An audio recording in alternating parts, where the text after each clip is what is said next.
So standard intro real quick. I'm Ethan Evans, and this is my stream. We do career improvement. So for everyone here, tonight we're doing a special stream. As you know, I do career coaching.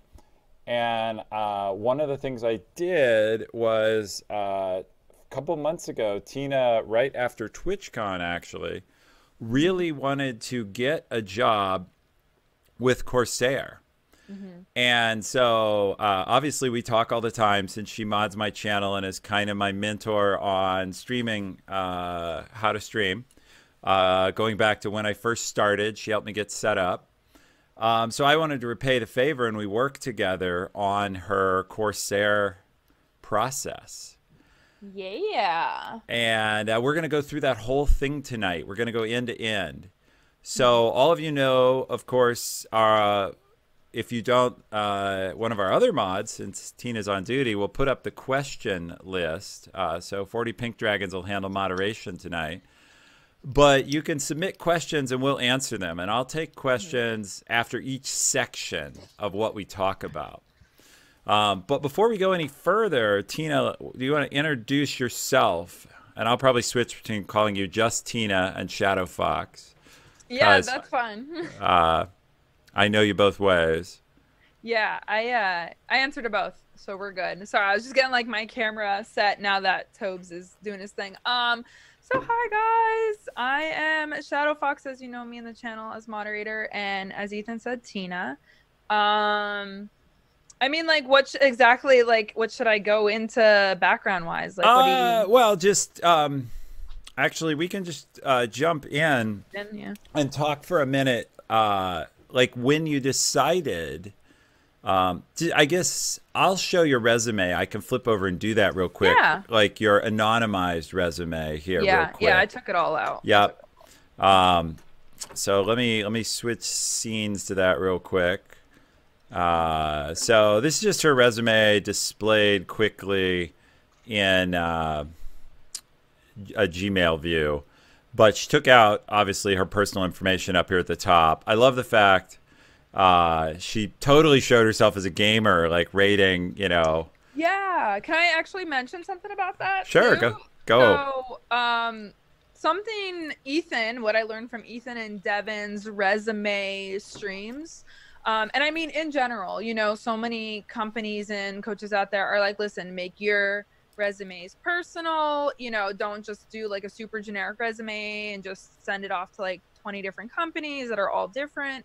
But I actually knew by doing some homework, like Ethan had recommended, that almost the entire team that I would be joining is in love with Dungeons and Dragons. Like, they actually all play together every Tuesday, Wednesday, and Thursday.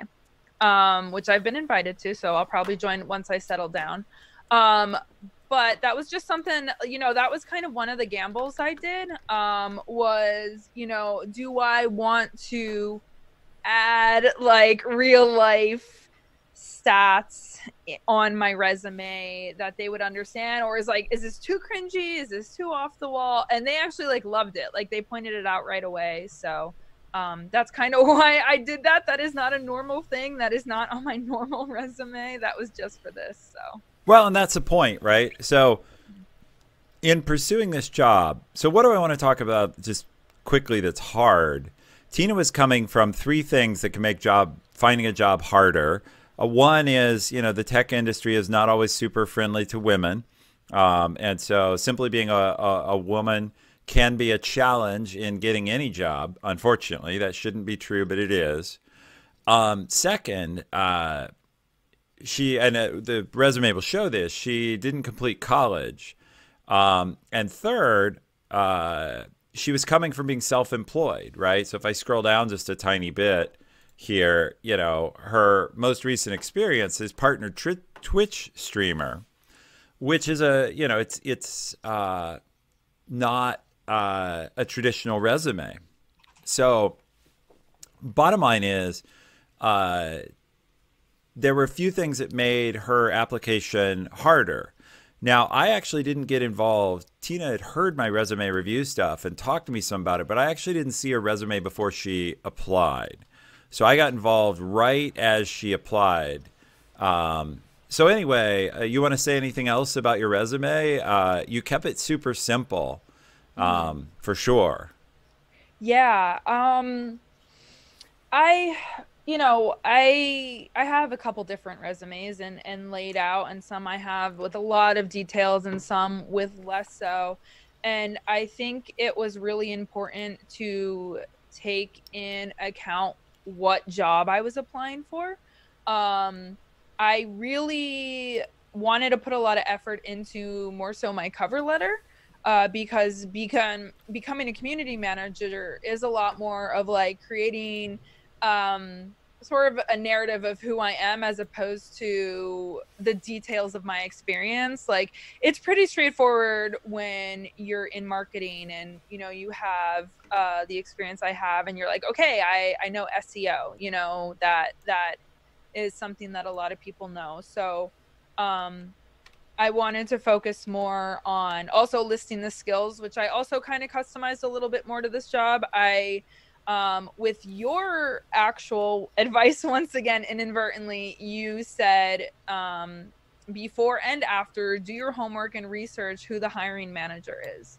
And I did, and I wonder if he's watching. Maurice, if you're watching, I'm sorry, but I totally creeped on like all of his like social media, and I did my homework, and and so there are a few keywords that like he had mentioned that I also then kind of like put into the resume. But the cover letter I really heavily customized.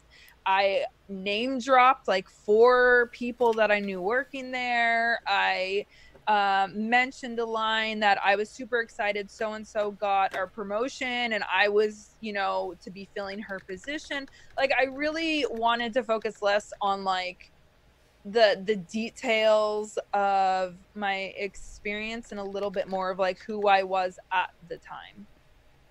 So All right. Well, I want to call out Penny Pickles the dog, who I think is a friend of yours too, who's rated.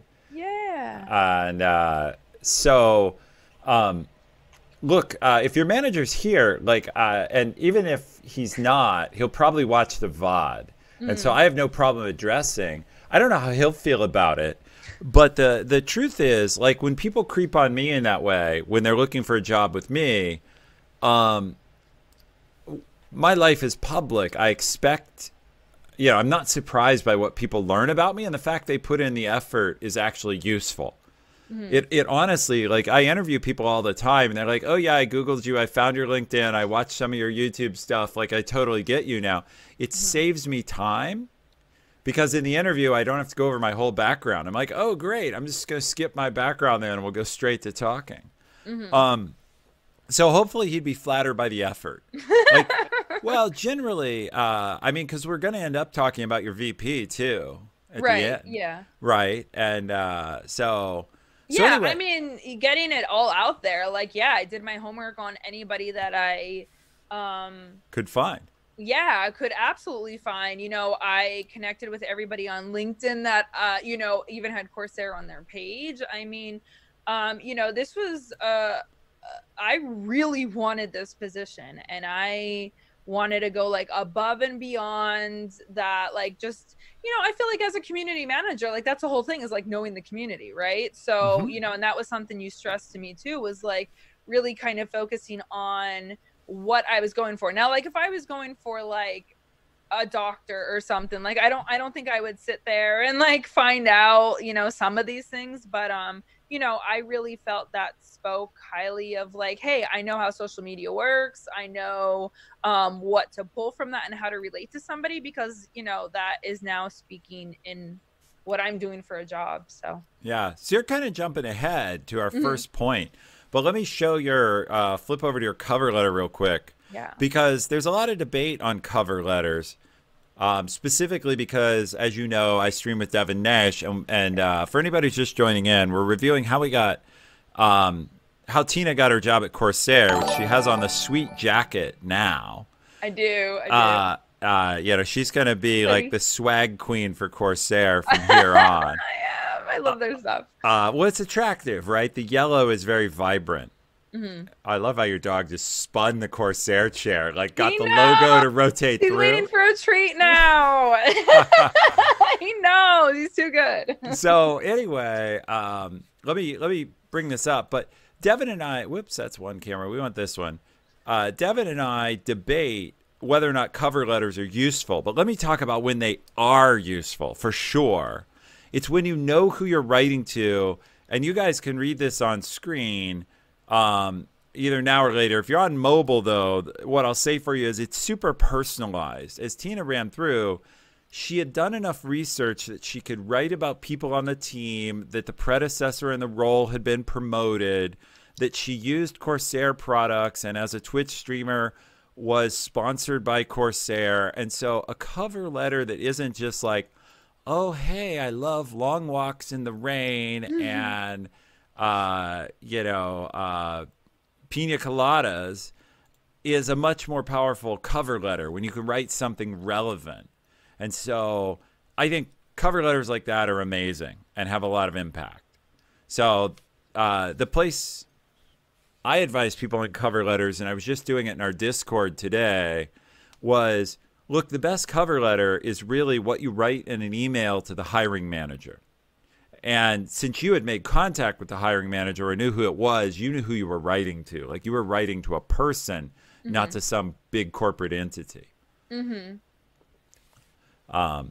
So what I thought we'd do is just go through the process of getting you the job from start to finish. And the one thing we'll talk about your application tactics, the social media stuff you were getting into, but say a few words about how you chose Corsair. Like, of the many things you could have done, what made you lock in on this is what I want to do? Yeah. So, oh man. So I do have a background in marketing, and I have a background in gaming. And you just start to learn different products and kind of becoming a fangirl over certain brands and following that. And Corsair was one of them. I mean, Corsair started out with RAM and then, slowly expanded over the time. And at the time, building PCs and stuff, you would use Corsair stuff. So it was always like on my mind. Okay. And then I decided to instead go to marketing, because at this time, this was like right before Ninja was really big. This was like right before everybody kind of knew stuff, like what was going on. And the gaming world was like right before exploding. So I went the marketing route as opposed to the gaming route. And I really enjoyed marketing. But it was aggressive, which is funny because like I'm very aggressive. But the marketing world is it's very cutthroat. It's very backstabby. It's very drama. Sex, drugs, and drinking. Like that's the marketing lifestyle. And I did that for a while, and and it just became at one point, I got a little too aggressive. And my manager got uncomfortable thinking that I was going for his position, which like I wasn't. I just wanted to like learn more. But it became this big deal. He got really defensive, and I was, I got really insecure because I didn't know where this was coming from, and I ended up getting let go. And I was like really hurt because like I thought that was my dream job. Like I was loving it. I was in it. I loved the office atmosphere. And I was pretty devastated. And I was like, oh my God, what do I do? I don't have a college degree. I actually am a college dropout. So super relatable to a huge portion of Twitch chat. Just like I've done the polls before of how many people are in college or have dropped out, and it's a lot. Yeah. So that's one reason I was excited to do this stream is you are the example, right? It doesn't have to kill you at all. It can, like a degree is good, but yeah, definitely. Like actually talking to my manager later on, I learned a lot too. But I was a college dropout on the East Coast because this was Pennsylvania at the time. when you sign, and this is not the same in every state as I'm learning, but when I signed with them on my contract was that I could not work in any of the surrounding states for 3 years in marketing. So not only did I not have a degree, but all my experience was actually working against me because I now was like, I couldn't go to another marketing company. Now, could I have fought this in court? Yes, I could have. But at the time, like, I was devastated. The company I had been let go from was like a multi-billion-dollar marketing company. And I knew the CEO like loved going after people. Wow. That would do stuff like that. So I was like, I just don't want nothing with it. So I then went to gaming. So I was like, okay, like marketing did me dirty. Let's go to gaming. Which then I became a Twitch streamer. I turned to Twitch. I was actually introduced to Twitch by a friend who also was in marketing. And I started streaming and I fell in love. I started doing really well because I took all my marketing knowledge and like applied it to streaming. And I was also filled with a lot of hurt and anger. So I was streaming every day for very long hours. And I did really well really quickly with my stream. And then I did that for 3 years. But you know what? Like, I'll be honest, like I look back because everyone says like, oh, what made you, why now? And I think always in the back of my mind, I always wanted to return to the industry side of things. I just love that, the fast pace and the office atmosphere, and I love teamwork. So I think it was always kind of in the back of my mind. And then, but I'll be honest though, I then did move out to California. And I'm right in the middle of Silicon Valley. So like you go to LinkedIn for like an industry job and it's like boom, like I could have worked for anyone. Pinterest, Twitter, Instagram, Amazon, Twitch itself, and I did apply. I applied all over the place. I really did. And then that was my first big wave. And then actually you were part of it, Ethan, at the time. That's when I used you as a reference with Twitch for a personal assistant. And because I knew I wanted to like work with people because like I feel like I do well with community stuff. And I remember, and this was like a huge turning point for me. I don't think I ever said anything because I was kind of a little embarrassed by it. But we went out to dinner and we hung out.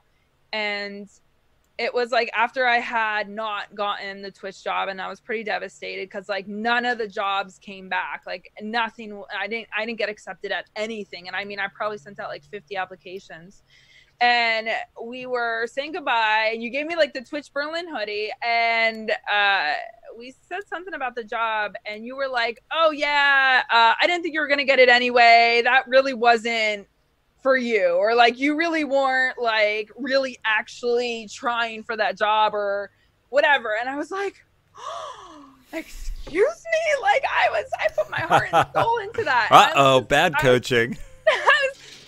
But I was like kind of embarrassed because I was like, oh, he's kind of right. Like I really like, I want to do community, but like I can't be a personal assistant. Like I'm glad that didn't work out because like I love being supportive, but like at the same time, like I don't know. I'm just glad that didn't work out.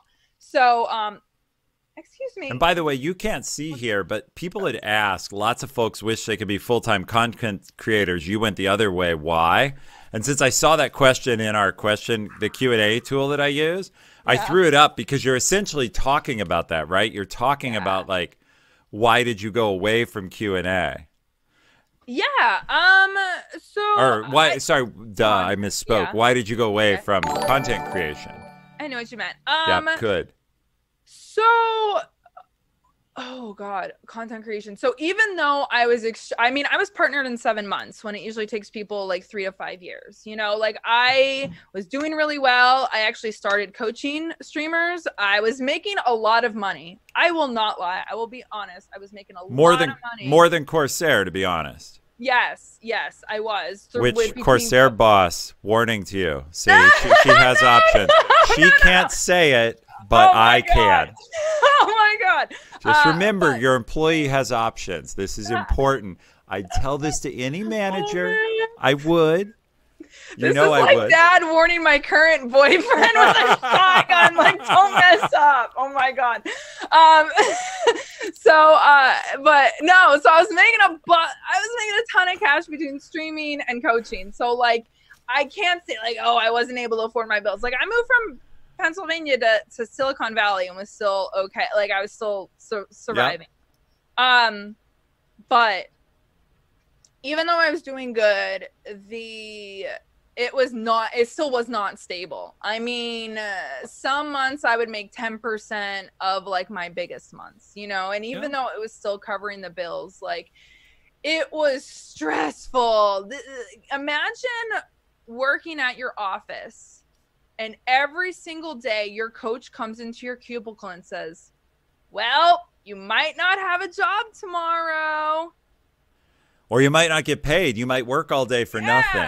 Yeah, that's another thing. You might work an 80 to 100-hour week and not get paid, and no benefits and no vacation, and you haven't left your apartment in a month, so you have no social skills. Good job.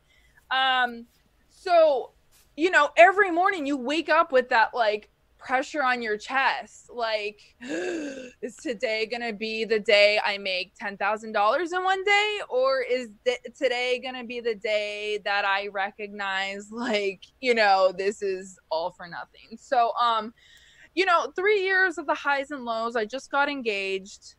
I want to buy a house. Hey, congratulations. Yay. I want to have a kid, you know, like, and those are not things that you should be doing when you're like, I don't know if I can like pay my bills next month. This is a good time to talk about the cocktail of the day. Today's cocktail is the Paloma. Suggested it's Tina's favorite. Yes.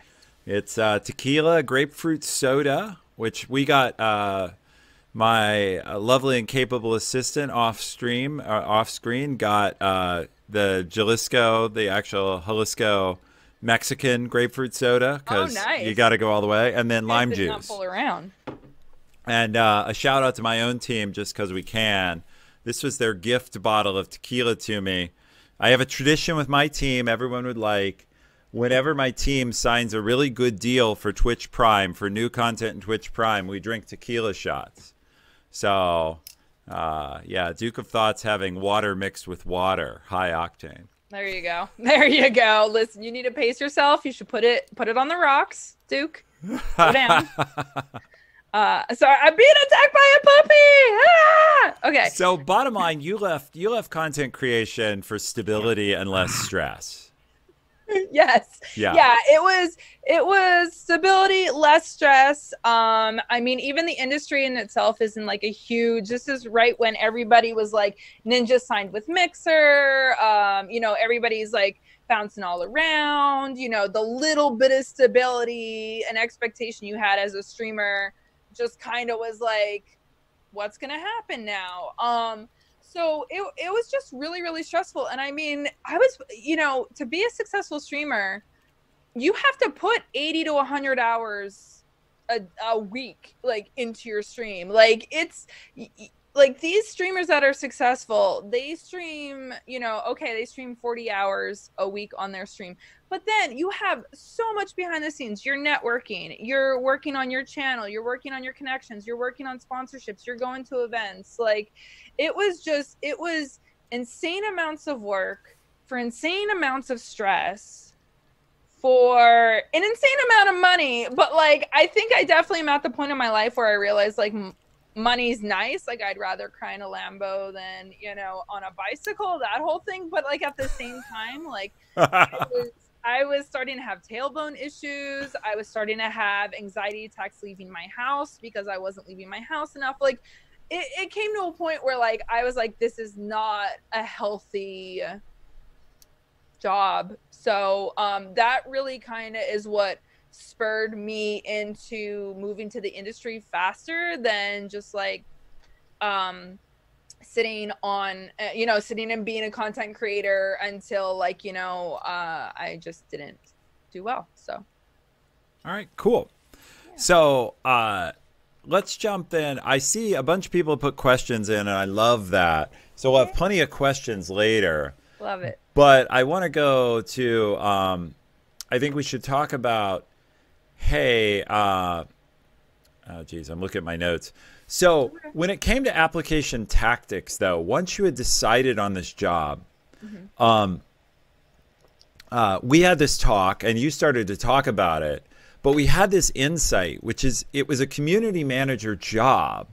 And you and I were on the phone or maybe on Discord because Tina got me onto Discord. But we talked about, hey, the coolest way you could show the community manager, the hiring manager, that you would be a great community manager would be to activate the community on your behalf. And so that was like our first breakthrough tactic. And I want to share, you know, having a good resume and researching the company you're applying to was a good idea. But then we had a like change the game idea. And every job can do this. It's not specific to this, but I'll let you say a little bit about it. But we had this idea, rally the community to tell Corsair that you were the right person. So talk just a minute about how you did that. Yeah. So at this point we had decided I wanted to go industry, and you know, I recognized, you know, because my coach pointed out I did not make a good personal assistant. So I was like, okay, what is something I love? I absolutely love Corsair. I've been I was at this point had been sponsored by them for a year. I was really passionate about their brand. I knew about a few of their staff members because I had actually applied at Corsair for an esports position, which I didn't get.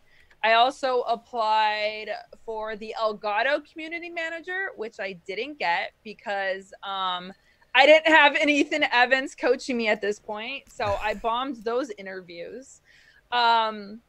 So I was like, I'm going to try this again. I said, I have Ethan Evans in my corner. What could go wrong, right? So hey, no pressure. We decided to go forward again. Third time's a charm. Corsair, I get whispers that there is a community manager position opening up.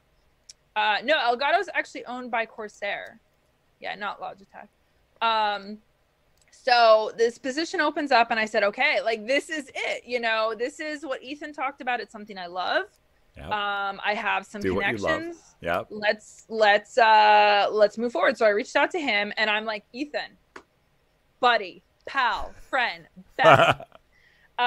This job just came up, and I'm obviously going to apply, but they posted all over social media about it because like that's what they do.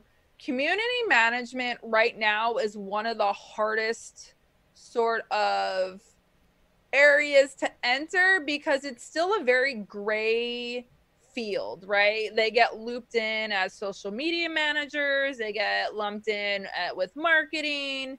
It's, you know, people, they accept all kinds of people, like, oh, you know how to use Twitter, you're hired, you know? So they posted everywhere that they were hiring. And I was like, Ethan, I am obviously applying and I have connections and whatnot, but so do a lot of other people. How do I stand out?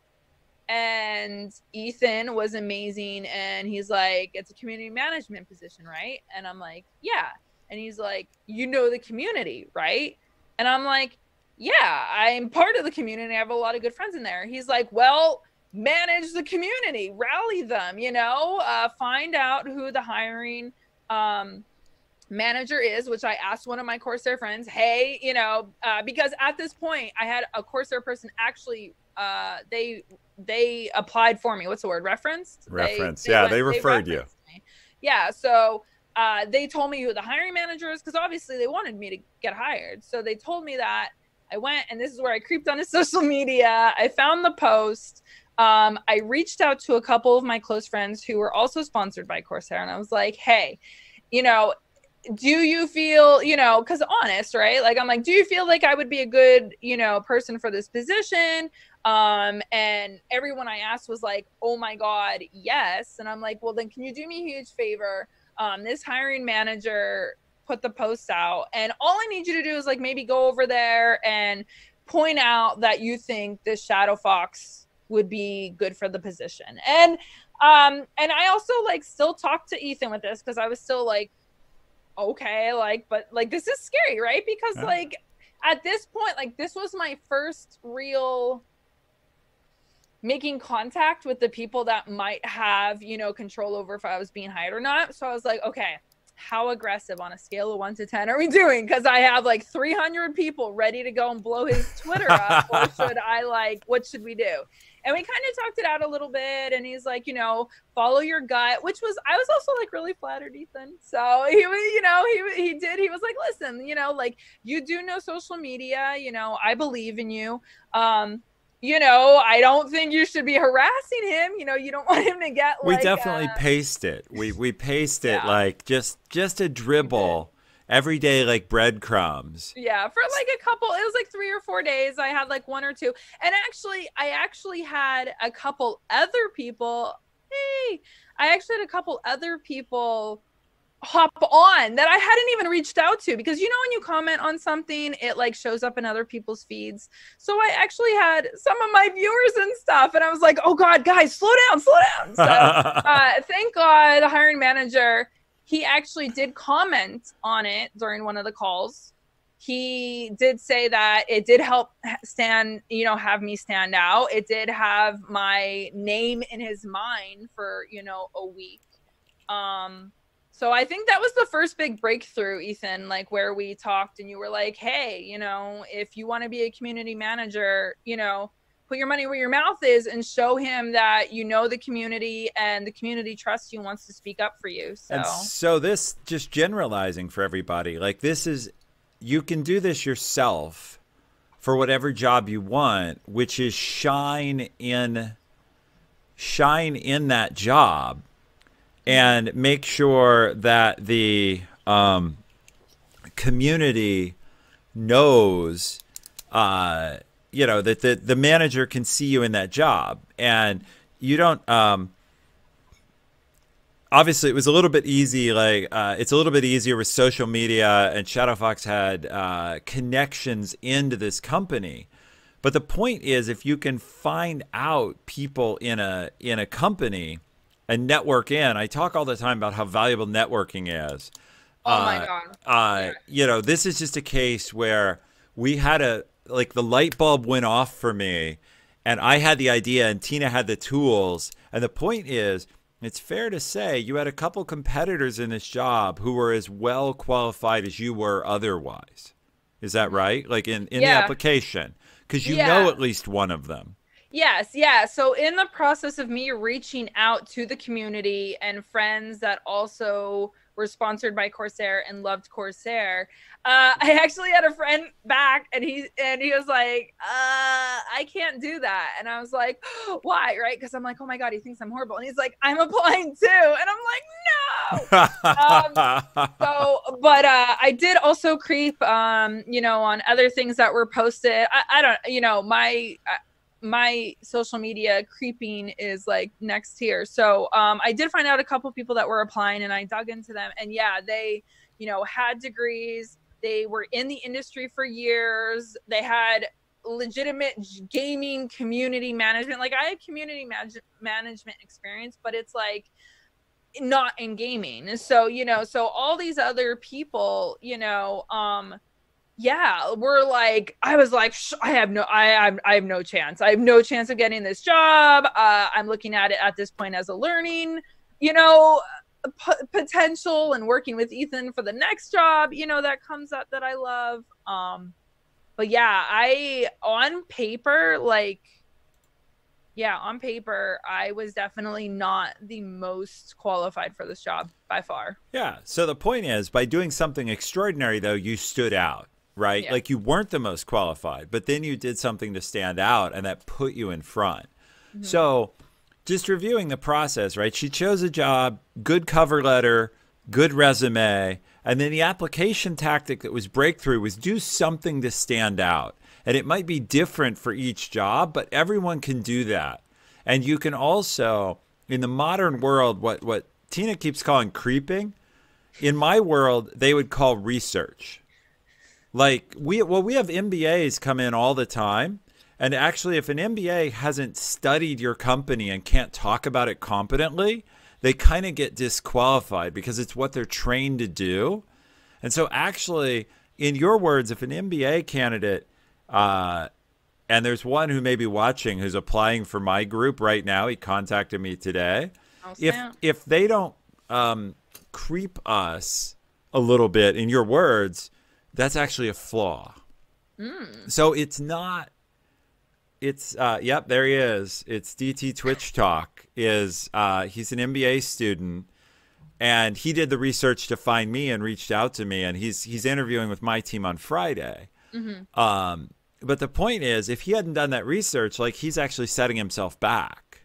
And so it's all perspective. You know, I agree. You don't want to be completely creepy, like, hey, I found your home address and sent you flowers. Okay, that would be too far, right? Yeah.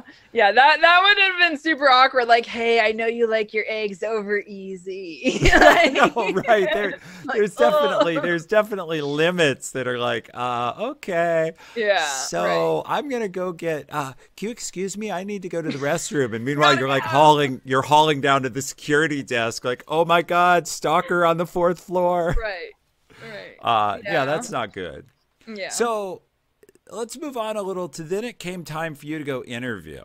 And obviously, I've done a lot of interview talks. You've moderated them or watched when I do them with Devin. Hell, you've moderated Devin's chat when we get going. So you had seen that advice. But we talked about prep for the interview. And I would say for you, and for a lot of people, a big challenge is going into the interview confident. And so we talk some about just you being on your mental game for the interview. What else do you remember, though, about interview day? I remember being terrified. Exactly. Confident. Yeah. Yeah. I remember, no, I actually felt really good going in. I had a lot of imposter syndrome going on. A lot of people do. Yeah, I was like, aha, I have tricked them into thinking I know how to tweet and use the Facebook. You know, like, I don't know where this came from, out of nowhere, right? But I'm going because tweeting's so hard, and you totally had to fake them out that you could type 140 characters and press the button. Hey, listen, when you're a community manager, the pressure is on. You have 140 characters to either mess up or make it. It's very scary. No. But, well, you know, if it works for our president, it works for you, right? Yeah. Oh, no my politics God. Listen, no politics in chat. Don't make me ban you. Okay. That's right. I'll be banned. Shit, I'm gonna get banned from my own stream. So no, I went in, but I did feel good because, like, you gave me a lot of really good advice going in, right? Just a lot of, like, what is it? The star. What is it? Situation. Now I can't remember, of course, but I like. Yeah, situation, task, action, result. We talked through answering in star format. Yeah, even if the people don't ask, you want to give them that stuff. Yeah, because I think so the interview process was a lot. I got interviewed the day I went to get interviewed, I had multiple interviews in a row with multiple people. So, like, by the end, my brain was leaking out of my ear. I'm pretty sure I was like cross-eyed, but like I constantly in my mind was like star, because it really did kind of DT Twitch Talk star when you're interviewing Friday. Star. Because your brain starts to like melt. So, you know, people are, you know, they'd ask something super simple, you know, like, what do you do when, you know, you walk and there's trash on the ground? Okay, so the situation is there's a clump of paper on the ground. My task is to go and grab it and put it away so no one trips. Action, I go over, I grab it, I throw it away. Result, no trash on the ground. And, like, you know, so I was like using the star technique for like everything by the end of this interview. So, I think really kind of drilling basics helps, because no matter how prepared you are, you're going to go blank. You're going to have a lot of imposter syndrome. You're going to be sweating. They're always going to ask the one question you're not prepared for. So, you know, you're always just going to be like, what? Blindsided. But if you know, like, the super basics of interviewing, you know, and there's a, you know, every interview question does have, they're like all very similar. You know what I mean? Like, when Yes. you really kind of sit down and like, okay, can you handle your shit? What happens if you can't handle your shit? How do you react? You know, like, that's a lot of how a lot of the questions were. So if you can sit down and almost interview yourself, because I think a lot of times too, when people go to interviews, it's a lot of like things like, wow, I've never even asked myself that. Like, they just asked me what my favorite ice cream is. I don't know. I didn't really think about it. So I think kind of sitting down and being like, okay, like, what am I good at? What experiences have I gone through? What did I do when a social media post goes bad? You know, because then that way when they're asking other questions, you know, you could kind of relate back to like those basics for sure. Yeah, and it's a little bit of a future shout out, but a lot of people on this stream know this guy, Dr. Kanagia, who's blown up on Twitch recently. And I'm actually going to go on his stream Friday and talk about imposter syndrome at work at my level. Because everybody has it, right? I'm like, this is fantastic. I faked out Amazon that I'm a vice president for 6 years. You know, it's like we all have it. And you're all like, what if they uncover the fact that I'm not? Yeah. It's the weirdest. It is this, yeah, it's a weird thing. So we're going to talk some about that and some about pressure at work. But I think a lot of interview, ways to cure what we just talked about, because Shadow did this. Be prepared, like, know your answers, know your career. And then just speak from honest experience. The other thing I tell people, which I'm sure she nailed, is appearance. The number 1 and 2 factors, whether it should be or not in an interview, are appearance and enthusiasm. I've said this before. It's sad but true, in a sense that if you want like cosmic justice, it shouldn't work this way. But people want to work with people that look like them, because we're all tribal at heart, and that come off as like fun and interesting and engaged. Because if you go in and you're kind of schleppy and then you're like, oh, I don't know, like, this place, I'm not sure it fits me, they're gonna be like, yeah, get the hell out. I don't care if you're great. It's a visceral reaction. It's hindbrain. And so a lot of what you do in an interview is you're trying to appeal to the lizard brain in the person for them to go, I could have lunch with this person. I could sit next to this person. Like, I'm not going to be like sorry that they're in my cube space. You know, because there's very little personal space in workplaces now. You're going to be, the actual phrase for it is cheek by jowl, like pressed up against somebody. Yeah, exactly. And like, that doesn't, you know, so you got to decide, like, do I want this person one desk over from me? And a lot of that is how do they relate? So cool. Yeah, I funny enough that you say that, now that I'm hired, and I've spoken to a few people that had interviewed me at the time, and even the hiring manager, who's my manager now, said right out that, you know, it was very obvious that I was excited and happy and passionate, and I really wanted this job, which I was a little nervous, because I did go in with like a puppy sort of attitude where I was like, you know, like, this is like my dream brand, my dream job, you know, like, there's people that work here that I've been looking up to for years. And, you know, but talking to you and you saying like that, you know, people, you know, I think as a woman, you know, and I love my mom, but a lot of times it's like, you're told, especially in an office or professional environment, to like chill, you know, like go in like the badass bitch that you are, and stilettos and red lipstick, and like you got it, and like just boss bitch. And I love it, but like it makes you, it kind of tells you a little bit to like be a little colder. And you had given me the confidence to go in and be like, okay, like, yes, I'll be calm and mature and show them that I can be professional, because this is a job. This is not like, oh, I get to hang out with my friends after school, you know, like this is serious. But at the same time, like, yes, there are moments to let a little bit of that excitement show through. And I don't think like I could have achieved that with like a brand that I wasn't as excited about, or a brand that I didn't know that much about.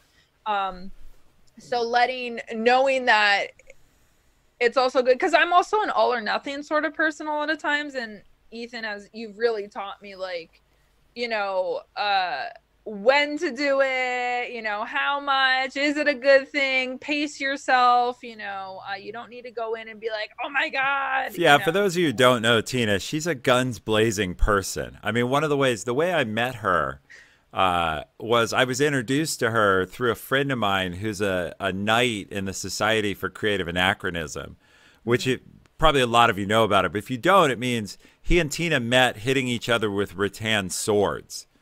And so, you know, and I know him from that. So, you know, he's like, hey, there's this woman, she started streaming, and I know you work at Twitch, and you should maybe get to know her because she started streaming. And I'm like, where do you know her? And he's like, oh, well, you know, SCA, and she's a fighter. And you know, so you've got someone where Tina's idea of recreation, part of it, she hasn't done it in a while, is put on armor. And what do you fight, by the way? What's your style? Sword and shield. Sword and shield, which is the classic. Yeah. Solid.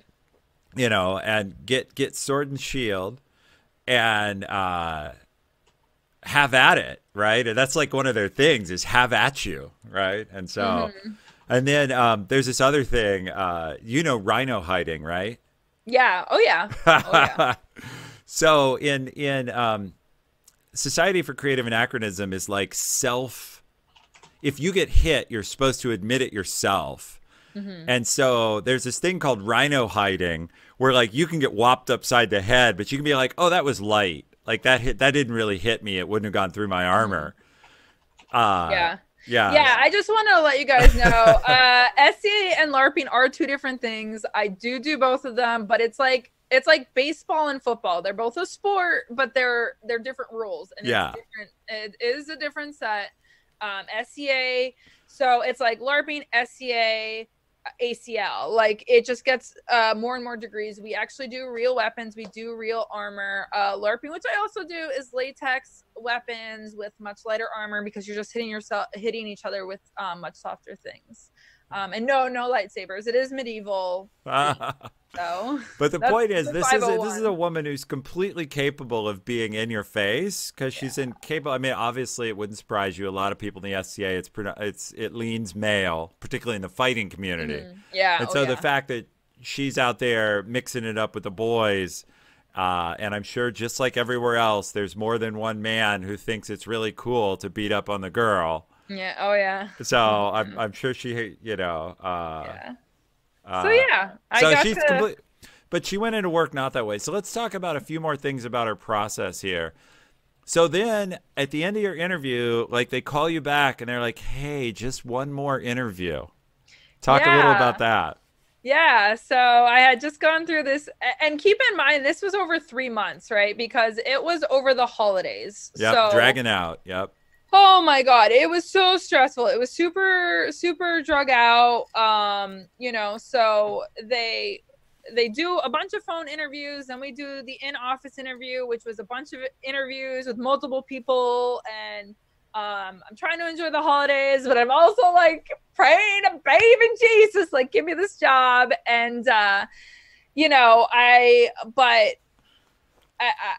felt good about this, you know. I had been getting some feedback that, you know, it is getting close to finishing up, and, you know, and they really do like me. you know, and I was like, okay. So, and then I find out that it is a VP for the company. And funny enough, I think being friends with Ethan has really gotten me over like the fear of hearing the letters VP. Because Ethan's just a super cool dude, you know, and probably one of the nicest people I met. And I was like, okay, like VPs are people too, you know. And then, damn, I've let her into the club. I have to peel my face skin off now. So you know, so and I talked to Ethan about this a bit, because I'm like, okay, obviously I did well with those interviews, but like this is a whole different interview, because like this is like the no joke interview, right? Even the hiring manager was like, don't F this up. I'm like, no pressure. So actually the STAR method really came into account here, because I did use it a few times, and the vibe I got is that he picked up on it and he was actually kind of impressed. So I was like, thanks. You know, it was good. He was really hard on me with the interview. Like he has to be, right? Like this brand is his baby, and like they are, you know, as a community manager, they're handing me the keys to the kingdom, right? I'm now posting on their Twitter, their Instagram, their Facebook. Like I could go and post one wrong thing and like destroy this like $1 billion company, right? Like this is like, you know, he had to be hard. And it was a great interview. Like I came out of that interview like it was like a marathon. He just was like question after question after question, and it started out very basic, like tell me about yourself, you know, and what you're into. But you know, even those questions, I had watched Ethan and worked with Ethan, because as a VP too, I know time is very important, and I had a half an hour to like prove to this guy, this stranger, that like I am responsible enough and knowledgeable enough to not run a company into the ground. You know, so I was very professional. I got to the point. I thought it out. Actually, there was even, oh my gosh, this is right, I just remembered. I was wondering if you get back to this. Go ahead. Well, I don't know if it's that, but I am terrified of telling when someone's asking a question to hold on and wait. You know what I mean? Yeah. And let me think about it. Yeah. Because to me, like that's a sign of weakness. That is like, you know, a bad sign. But like time after time after time, you have said like, don't be afraid to be like, can I have a moment to think about it? 1 second, let me think about it, you know, or can you explain this question better? Yep.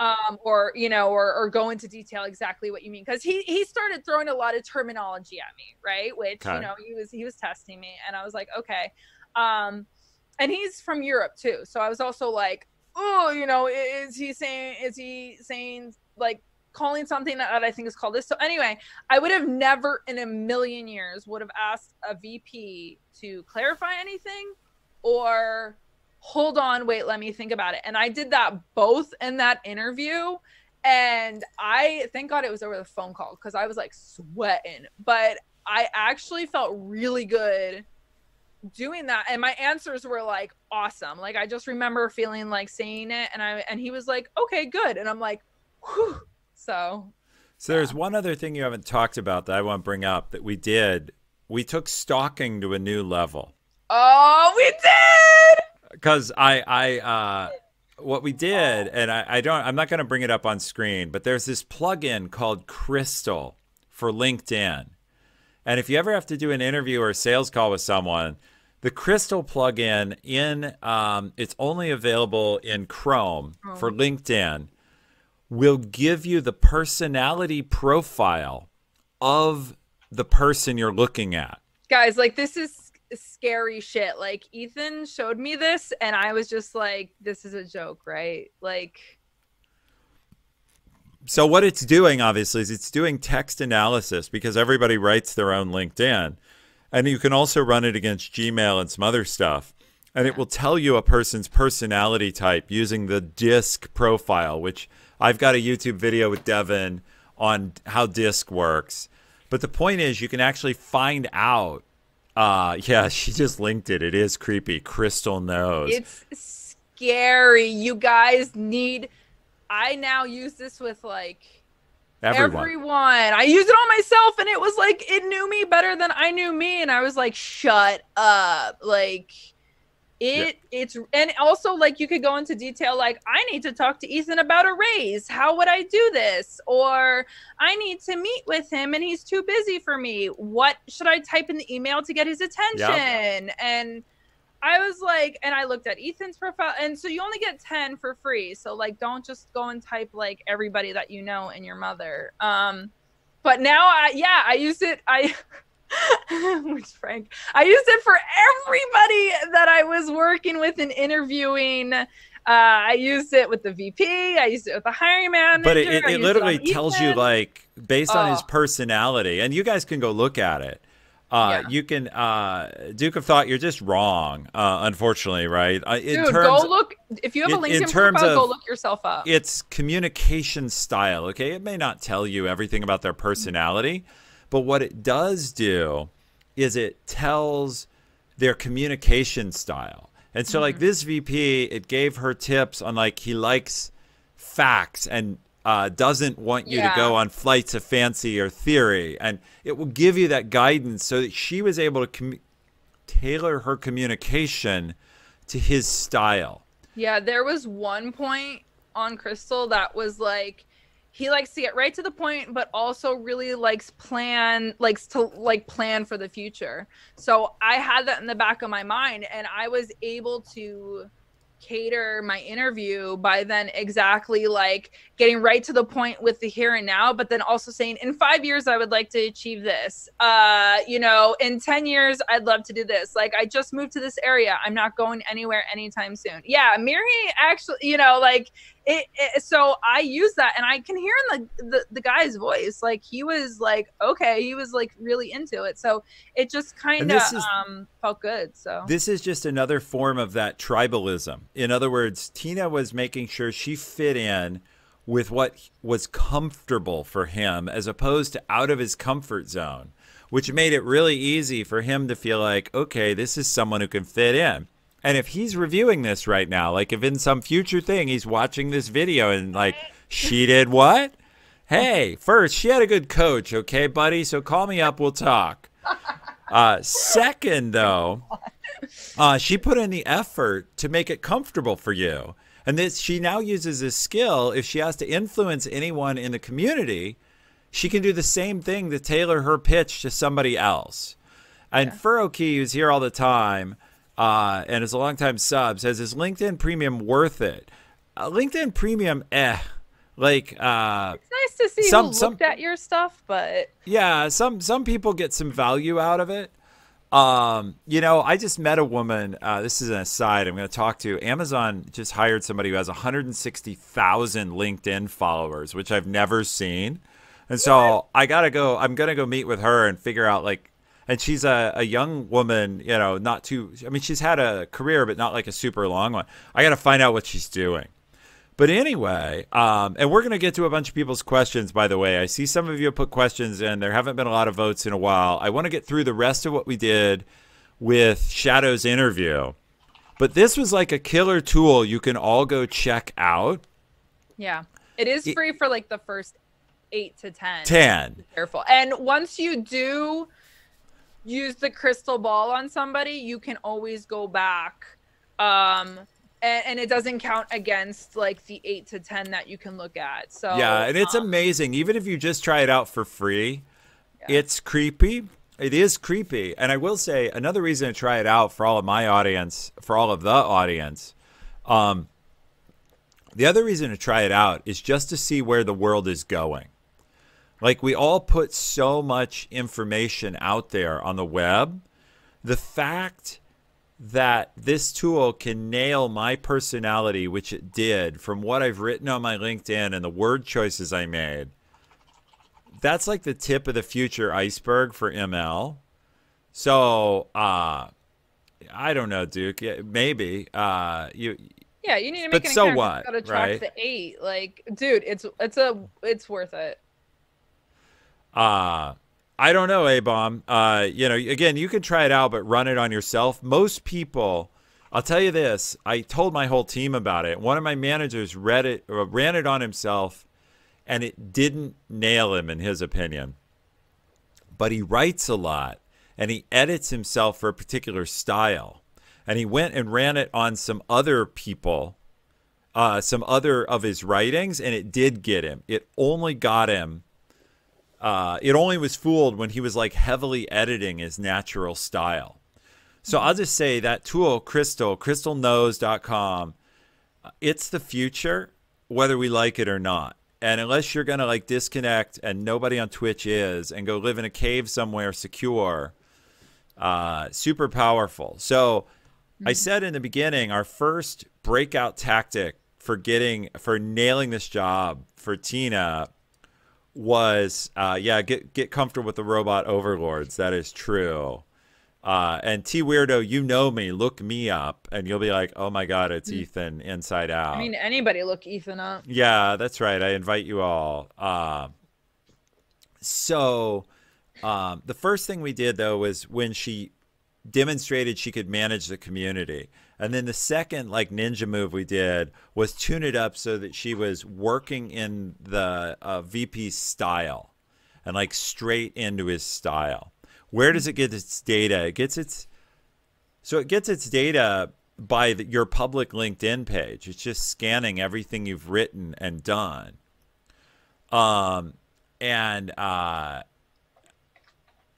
Where it gets its models, obviously, is that there's tens of millions of people on LinkedIn, and I'm sure thousands of them have taken a disc profile and they found them, and enough training data, you can do anything.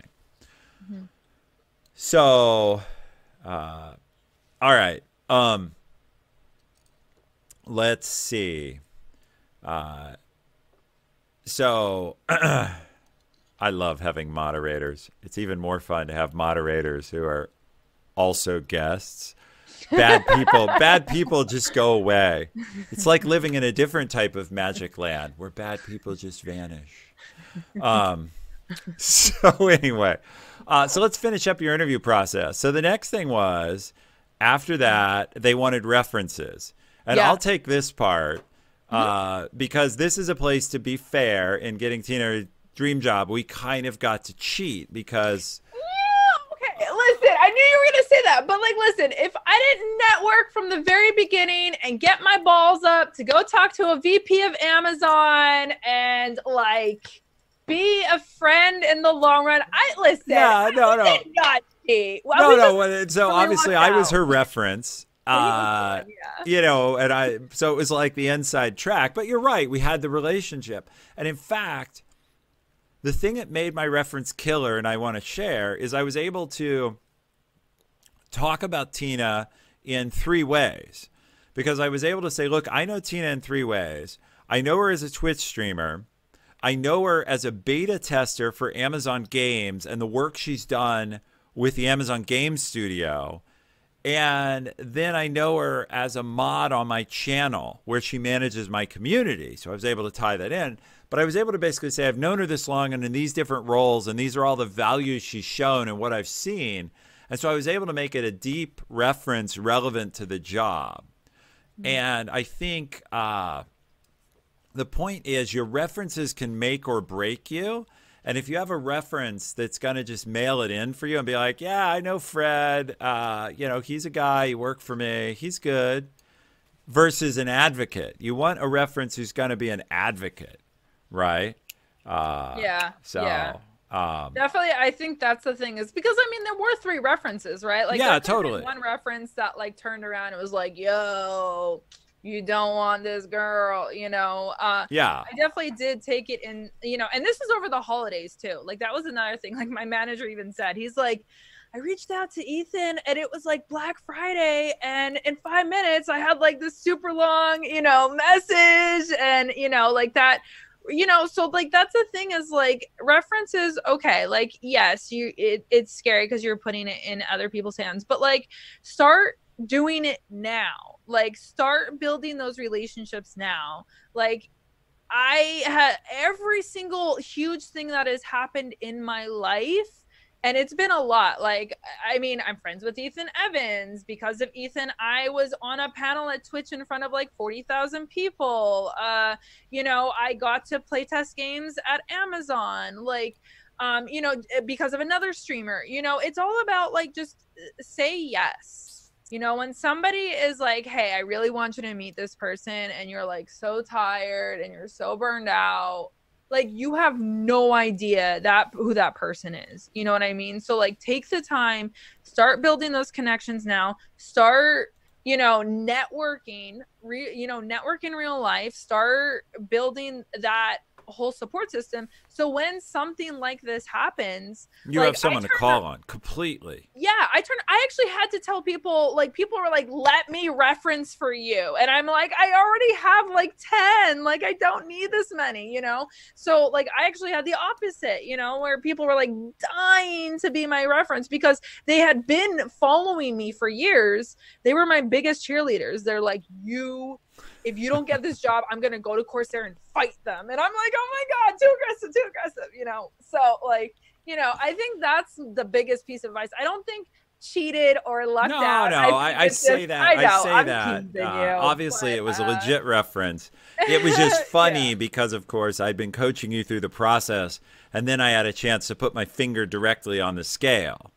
But you know, your performance will back me up, so it's all good. Yeah, for sure. That's another thing too. Is like I knew, like me and Ethan have always had a very, very, very honest relationship, honest friendship. You know, like we are aggressive with each other, we're nice to each other, we're short with each other. So like that was another thing too. Like I didn't want to have somebody go in and gas me up and be like, yo, you're gonna get 1 million extra followers after hiring her for a week. You know, like I knew Ethan, because you could also hear it when somebody writes about you, you know what I mean?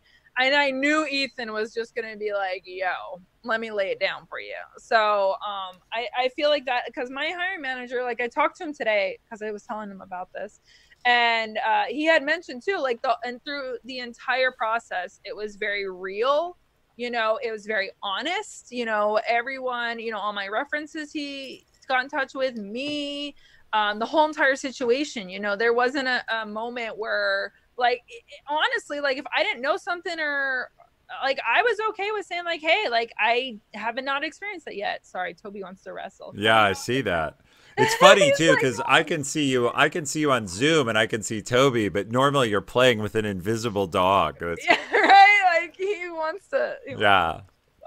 All right, so we're gonna go to questions. There's one more piece we should talk about though before we do. Yeah. And everybody wants their questions in. There's a ton of questions in there, so vote on them. Don't I hate it? I like this question. I'm going to take it from chat. Don't I hate it when there's too much ice in the bottom of the drink? You know, I've let it melt down a little, but yes, I actually am not a fan of ice. Ice gets in the way of drinking fast, and I'll just, I can't, but it's probably good on stream. We did have a stream about a month ago where maybe I drank a little too fast. You can go find the slurry. At the end of that stream, I was like whispering his person videoing it, and I'm like, cut him off. My drink actually got taken out of my reach. But that was because my wife arrived and wanted it, so that's fair too. Anyway, the last thing is comp negotiation. So we should talk a little about this, because you got your offer and we talked about negotiating. So how did you feel about pushing for more? So I didn't even want to talk about negotiation with you when I got it, right? Because I'm like, oh, Ethan's going to push me to be uncomfortable. And so, but I had watched your previous streams. I had, I think this is, you and Devin had already done one, and I'm like, okay, it's not as scary as it needs to be. It doesn't have to be a fight. It could be a conversation. Yep. So I got my offer, and the offer was a good offer. Like, it was actually better than I thought it was gonna be. So I didn't even want to tell Ethan. I was just gonna like accept it straight out the gate. Oh, I'd have killed you. You know that, right? If you would have even talked to me, it would have been like doom. Yeah. So, but Wow. I had Devin and Ethan in the back of my head. And Devin just showed up, by the way. He just. Hi, Devin. So I had them in the back of my head saying, like, you know, because like, even if you don't get it, the entire process is just as important, right? To like set the bar for yourself and the people you're working with. So I told him, I'm like, okay, Ethan, like, here's the thing I was dreading. And he was like, okay, do your homework. So, you know, it's so nice now, Glassdoor, and just even searching, like, how much does this person make in the area? How much did somebody make in my position before? You know, so we got like 10 numbers, and, you know, Ethan honestly just kind of like didn't even tell me what to do. He just kind of like was like, you'll be okay. Like he just like really kind of like was my cheerleader, and he's like, you got this. You watched me and Devin, you know, work with a couple people on stream. So I did. I just kind of, I wrote back with my offer, and I said, listen, you know, while I am being realistic, because I think you should be realistic too, because they're being, you know, realistic on their side. They are a business. They obviously want to like save money. I was like, you know I'm not coming in with a degree and as much experience as you would like, you know, but even living in the area, you know, and I don't have to relocate. Like I went about it like in a calm, logical, and like factual manner. And obviously it was a lot better planned out, obviously, but this is just shorthand. And they shot it down. They said no, which was okay. I still obviously accepted it because, you know, I was still very happy with the offer. This was still a position, like, this was the perfect position for me. This was a position that I should have had a degree. I should have had more experience. I should have had a lot of things, and I didn't. And, you know, I think that's also something to be a little bit kind of real about too, is, you know, no, they didn't counter offer. They just said, you know, this is our offer. Take it or leave it. You believe it's fair, accept it or leave it. We would love to have you. And I just said, okay. I said, you know what? That's fair. And I accepted it. And you know what it was is, I was super worried that I would get vibes. I didn't lose though, because I really learned a lot through the process. Chat, you're being too harsh here, right? She did something that was hard. No, but they're all saying you folded. But I mean, like, they're not. But listen, hold on, because like this went through my mind too, right? This went through my mind before I went in negotiations. Those thoughts. That fear is what is going to hold you back in life, right? Because you're going to be like, man, if they say no, I failed, you know, but like, you're not looking at it right.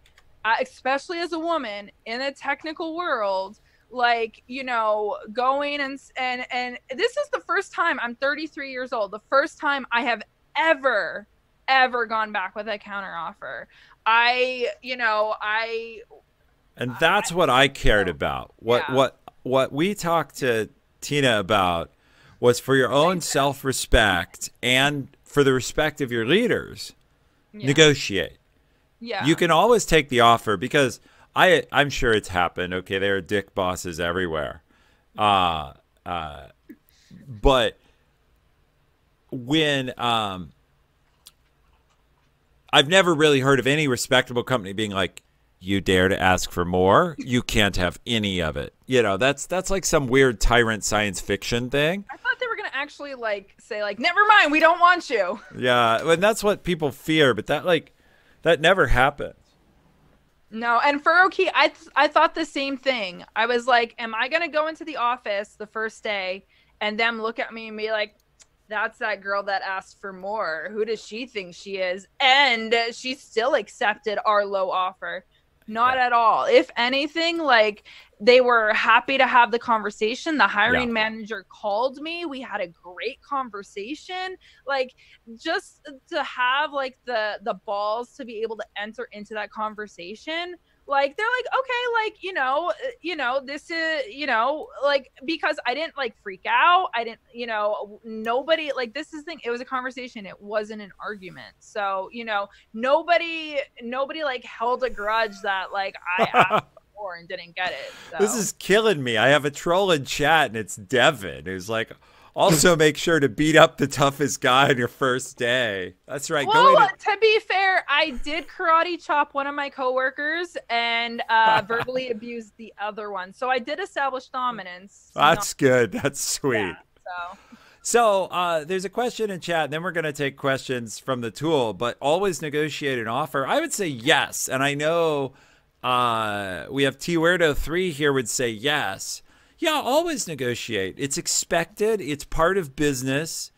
I guess if someone comes tomorrow and offers me like $50 million to go do something for a week, and that's the paycheck, I'm not going to negotiate the money. I'm going to be terrified of what the job is.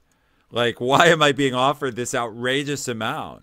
But generally, negotiation is part of business, and you never get a second chance to make a first impression. It's an old cliche, but it is so true. You make that impression that you have worth and that you are not proud or arrogant or braggart, but that you're comfortable. You're confident in your own value. And establishing that you're confident in your value is a real thing. So I think always negotiate. I negotiated my offer with Amazon for sure.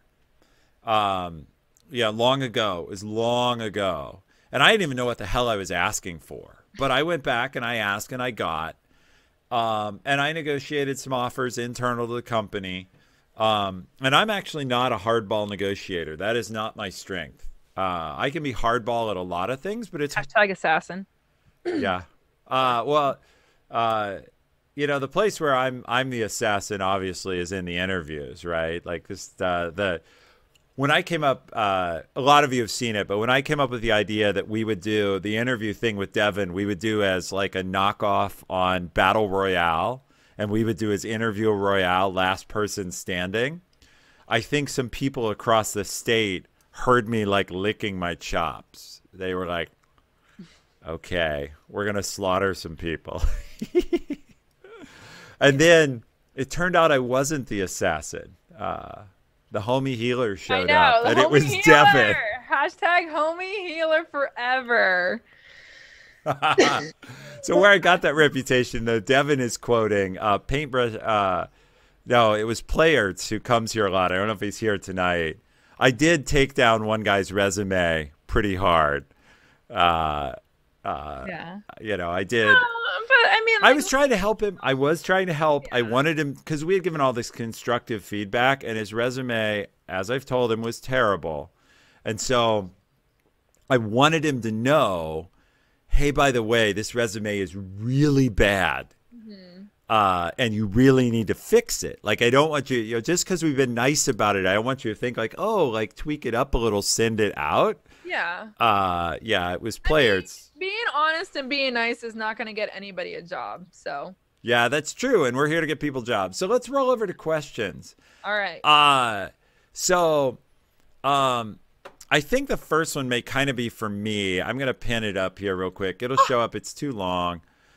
Well, it's the one with the most votes. I'm the guest. Yeah, it doesn't all fit on screen with this screen, but you can talk about it too. Since we're talking about a dream job, given the choice, how do you decide if your dream job is to be CEO or a VP of many people? For example, CEO of a 100 people company or VP of 100 people in a larger company. This is totally style. Like, what do you want to do? Being CEO is all the responsibility is on you. You have to make payroll. You have to satisfy the funders. Harry Truman, I think, had a thing. I'm old. Harry Truman was long before me, though. President Truman. He had a thing on his desk that said the buck stops here because he was fucking president of the United States, right? Like, who you gonna toss that shit up to beyond you? Like, that's, you know, Tatterus, Devin and I will definitely do another resume stream sometime. You know, Devin's now weighing in on the Giant Brain plan to take the COO, CMM. Yeah, that's right. So Devin does what I do, which is you take like the number 2 position, and then you don't have all the shit, but you have all the power. But seriously, the role of CEO, you've got to be willing to be totally responsible. And that's a brutal, like, CEOs lose all their hair, and then they get, well, like, go get pictures of any president of the United States before or after. The dog's just like staring you down. I know, now. he wants to sing and talk. It's because he thinks I'm streaming. CEO vibes right here. I do all the work. He gets all the treats. Yeah, that's good. Yeah. Have you seen this new, I'm going to change. Sean123, are you still here? Can you link that crazy thing you had me buy? You'll have to send the link. Sorry. You're going to be denied on the link. Private message it either to Shadow or to 40 Pink Dragons. So Sean123 turned me onto this thing you need, Tina, particularly since you work now. It's this remote control treat dispenser where you can use your phone. You've got it? Oh, we have it. 250 bits. You want to give my dog a treat? Yeah. And guess who gained like 30 pounds and chat broke it? Oh my God. They legit, it's in my closet. They did so many treats. He just sat there and like opened his mouth and like it was like, oh, this has to come to my stream now. Dude, I made like I made so much money, but it was a hot mess. But yeah, they legitimately broke it. Yeah, it's through your Wi-Fi. So I have it. So it was, all right, you're already there. Okay, so anyway, do you want to say anything? Like, Tina, do you ever aspire to be CEO? If someone offered you to run a company of 100, would you like go for it or not your thing? No, absolutely not. I always, especially because like I am aggressive though, and I like being in control. And I always thought, oh, to the top with me. But I think being streaming and being your own mini CEO makes you. And I mean, I was coaching streamers, so I was kind of like a mini CEO there. It puts a lot of things into perspective and helps you prioritize like what's important to you and not. And like, you know, in 1 minute you're like, you know, I think like when you're younger too, and some points you're like money is the answer to everything, right? And money's great, you know, we talked about this, but you know, like my mental health, my physical health, you know, my relationships, my enjoyment of like life, like I couldn't do the things I wanted to do. You know, really kind of opened up my eyes that like I much rather have a job that's I'm very comfortable living, you know, I'm doing really well, but at the same time, like I'm not waking up checking the stock market every morning to see if like, you know, my brand is, you know, dying or not. So yeah, there's a ton of stress to being a CEO. I talked about this earlier, but a lot of people have joined. I'm going to be on Dr. Kanajia's show Friday at 12 noon Pacific, 3 Eastern. And we're going to talk about stress at work. And I mean, I've been in some stressful situations. I'll probably end up telling that story there. I've told it here before. I was presenting a demo of the original Prime Video long ago, before it was even called Prime Video, in front of Jeff Bezos and 1,000 people from Amazon in our all hands, our company all hands. And the demo crashed. And like, I have Jeff Bezos now, he wasn't then, but now richest man, you know, on the planet, looking up at me like I'm holding the mic. That's stress, you know, you handle, and he's got more stress than I do. Yeah. So like, you know, money is great, but yeah, you know, I feel like it's that mindset where you're like, okay, if I get a car, I'll be happy. You get a car. And you're like, man, if I get a house, I'll be happy. You get a house. And then you're like, man, if I had a yacht, I'd be happy. And it's like, as humans, we're always trying to like aspire more and find that one thing that's gonna like unlock, you know, eternal happiness. And like, It's I not don't know. a thing. Yeah, I mean, look at even like the richest people in the world. Like they're like, hey, yeah, I am depressed too, and I cry too, and you know, I'm stressed too. Well, you And just I'm look at like, the ultra rich. Sorry, I'm interrupting you, but no, you look that's at the fine. ultra rich, ultra wealthy suicides, right? Whether it's Anthony Bourdain, whether it's who's the woman? Yeah, Was it not Kate Spade, but the other? Was it Kate Spade? It was. There was yeah, a it was. designer. Yeah, You know, rock stars pop off like this, sadly.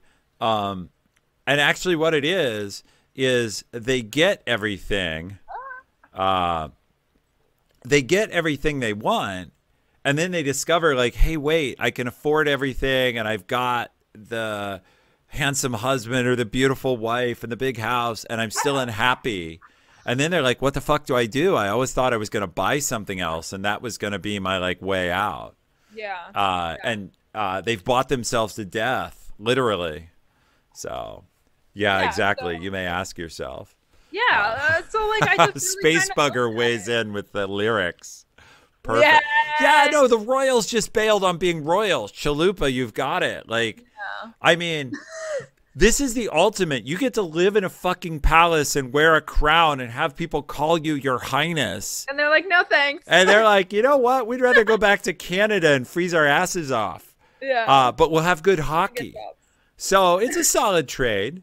Yeah. So I think it's finding out what does actually bring you happiness, you know, and not being a CEO brings me happiness. Having a job that I actually am really good at, that I'm really passionate about, that really, I mean, I was just telling my fiance, I'm like, yo, I just pulled the biggest heist ever on Corsair because they're paying me to do what I was doing at home for Hockey fun. is important.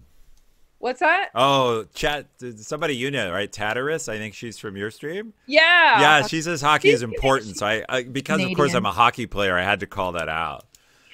But I interrupted you. You were right. You pulled the heist on Corsair. No, yeah, I sit there and I'm absolutely just I sit there smiling and I feel like such a dork, but like I finally found my happiness. You know, I found a job that I'm good at and passionate about, and I'm making, you know, more than livable wage. You know, I have my I love the team I'm with. I have my health. I have a puppy. I got a fiance. We got an apartment. I live in California. Like I am on top of the world right now, and I never would have been there though if like you didn't go through so many different experiences and be like, okay, this doesn't make me happy. This makes me happy. This doesn't make me happy. So yeah, I'm getting paid to shit post. Like, hello, like Banhammer just said, by the way, that Harry in Canada can be a king. I think Burger King gave him a chance.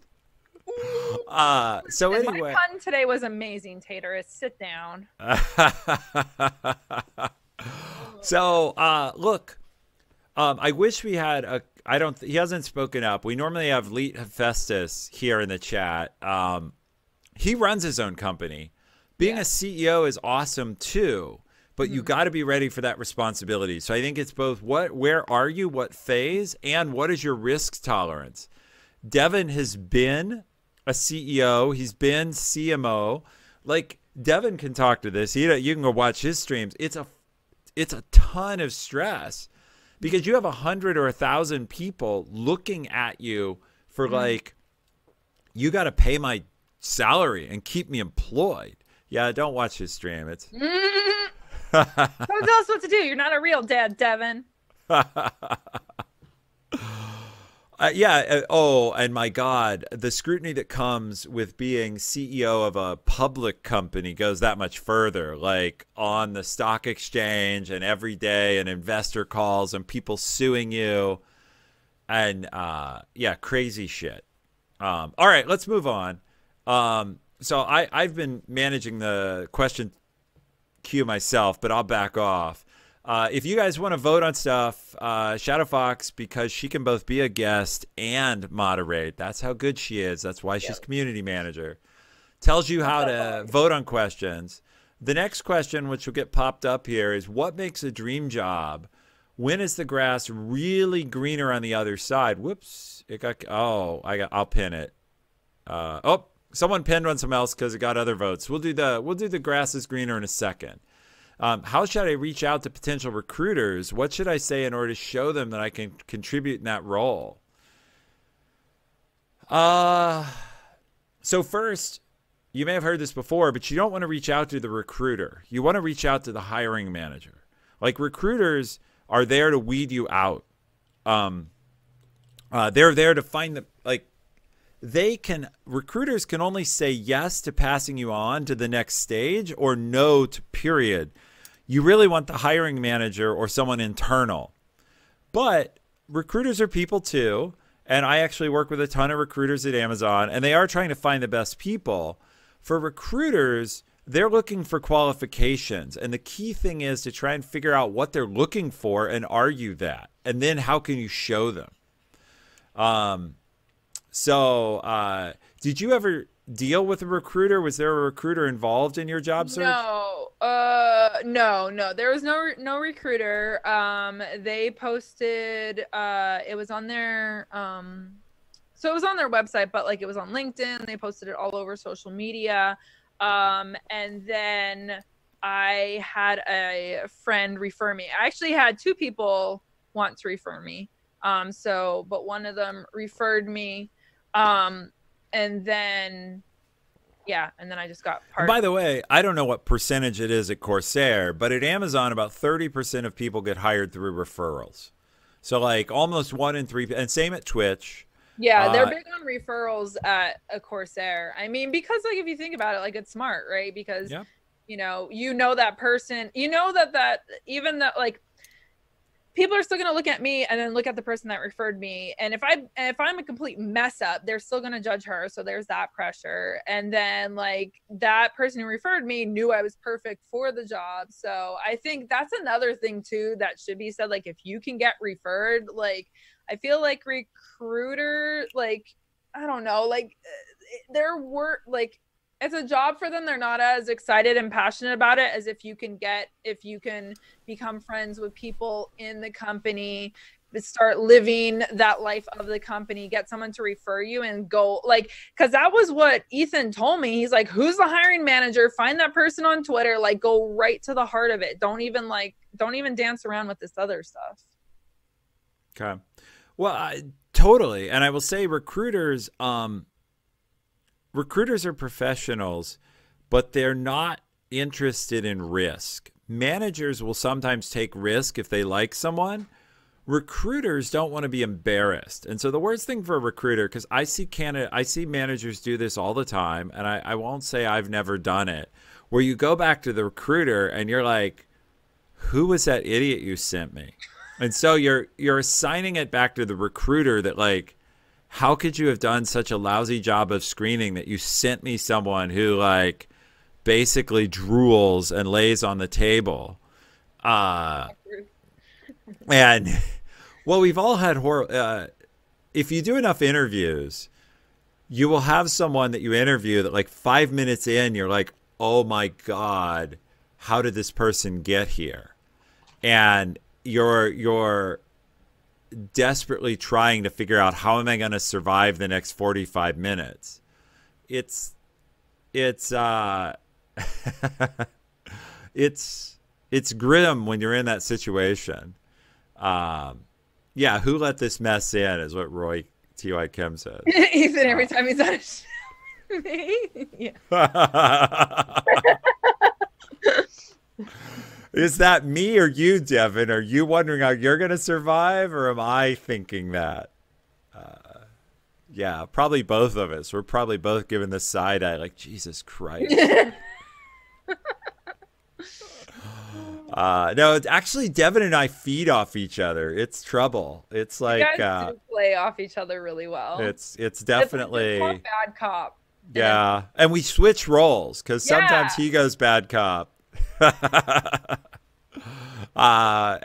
Devin and I are going to be back together. We're getting the band back together Monday. So since it's shout out time while we do questions, Monday with Devin will be how to pitch your idea.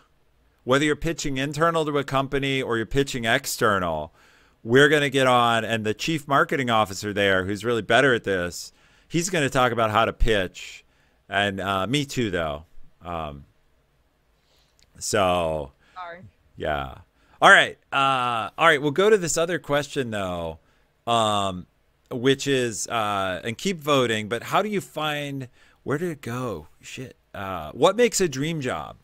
When is the grass really greener on the other side? I love my current job, but I always wonder what else is out there. So, Tina, you've switched jobs a few times. You take this one first. What makes a dream job? What are the elements?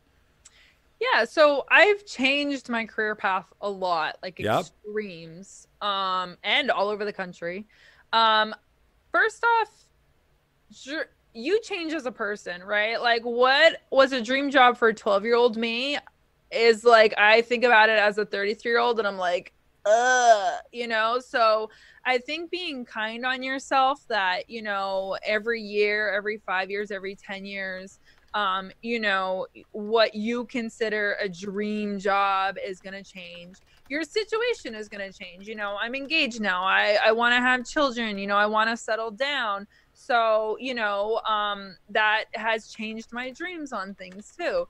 So, but really at the heart of it, if you notice, it all comes down to you. It doesn't come down to the job. I think, the job you hate might be somebody's dream job. You know what I mean? So I think it's really important to get to know you and self-reflect and what honestly really brings you happiness and what honestly really kind of brings you down, and you can't deal with it with as much as you want, and then go out there. I had a friend who was like, she is miserable in what she thought was her dream job because she's not making any money, it's not livable, and she's like obsessed with theater. And I'm like, why don't you like go and follow that path then, because it's obviously your dream. And she was scared because it was different.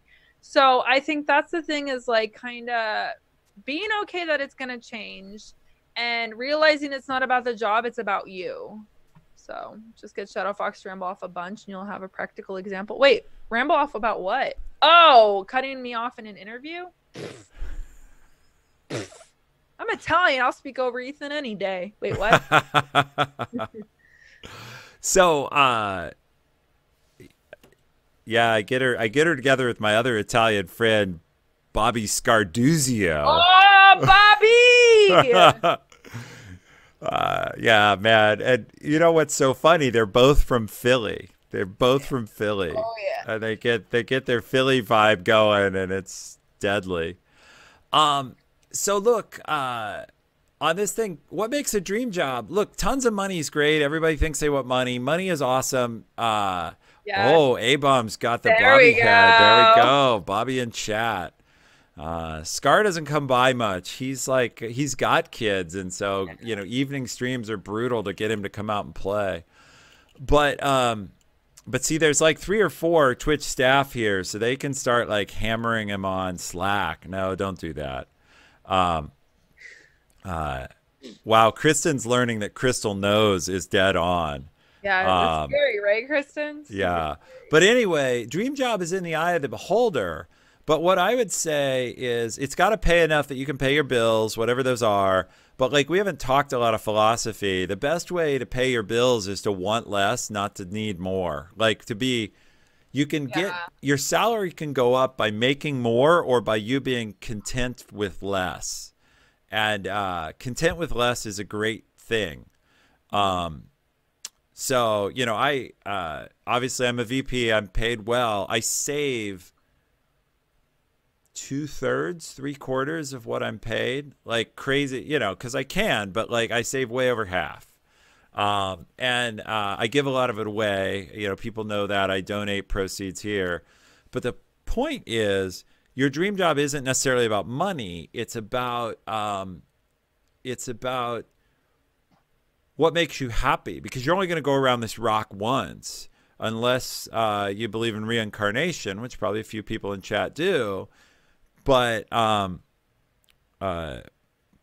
make the most out of that ride. And I preach a lot here. If you have to feed your family, take whatever job you need to. Like Pashi's here. He was here earlier. Pashi's bellhop right now because that pays the bills while he goes to school. He doesn't aspire to be a bellhop forever, but he's paying the bills, and that's totally fine. And he's funny because they're pissing him off, making him work the front desk, and he doesn't want to do that because he's being paid bellhop money. And you don't get tips at the front desk. So he has deep problems. But the point is, your dream job is what lets you be happy. Because in the choice between, I took a job, when I took the Twitch job within Amazon, it was about being happy. I wanted to be in gaming and go work with games and hang out here because this is great. Like Friday, I'll be streaming from home when I'm on Dr. K's show because streaming with you guys is part of my job. Like imagine the fact this is so much fun. I go into work now, and when there's this debate in the room about should we do this or should we build that, I can honestly be like, well, in my experience as a streamer. Oh my God. Well, but the fact is, most people, you know, this is most people at Twitch don't stream. Most people at Amazon, you know, don't stream because it's time commitment. Actually, I have learned a shit ton of stuff streaming.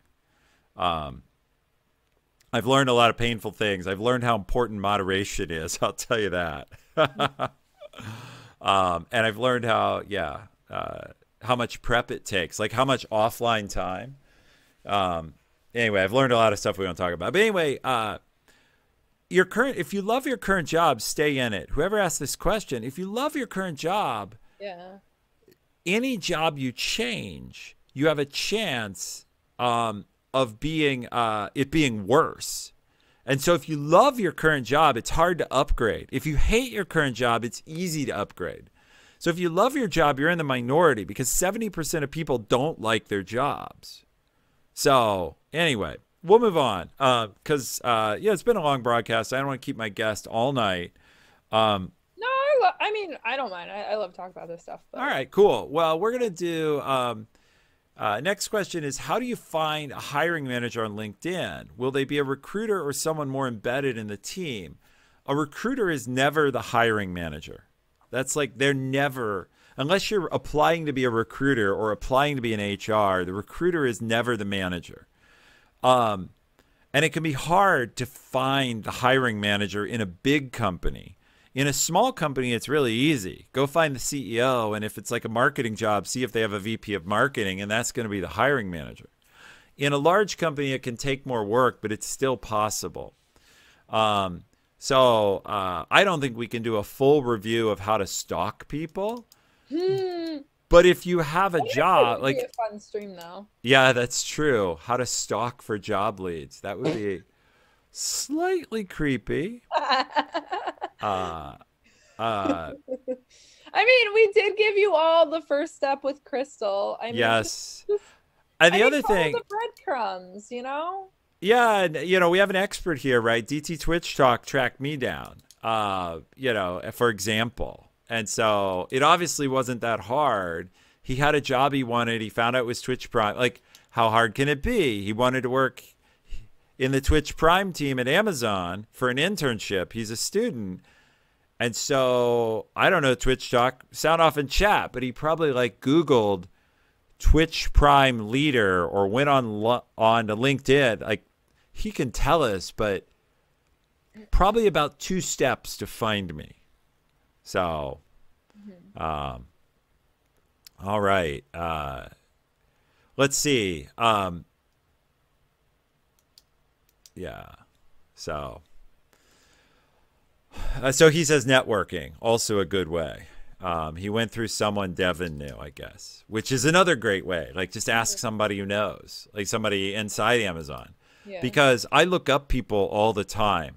In other words, almost all companies have some sort of internal directory. And if someone contacts me and is like, hey, I want a job in this group, how do I won't go into it in detail, but T Weirdo's looking at an Amazon job, and she knows me, and so I was able to find the manager for her.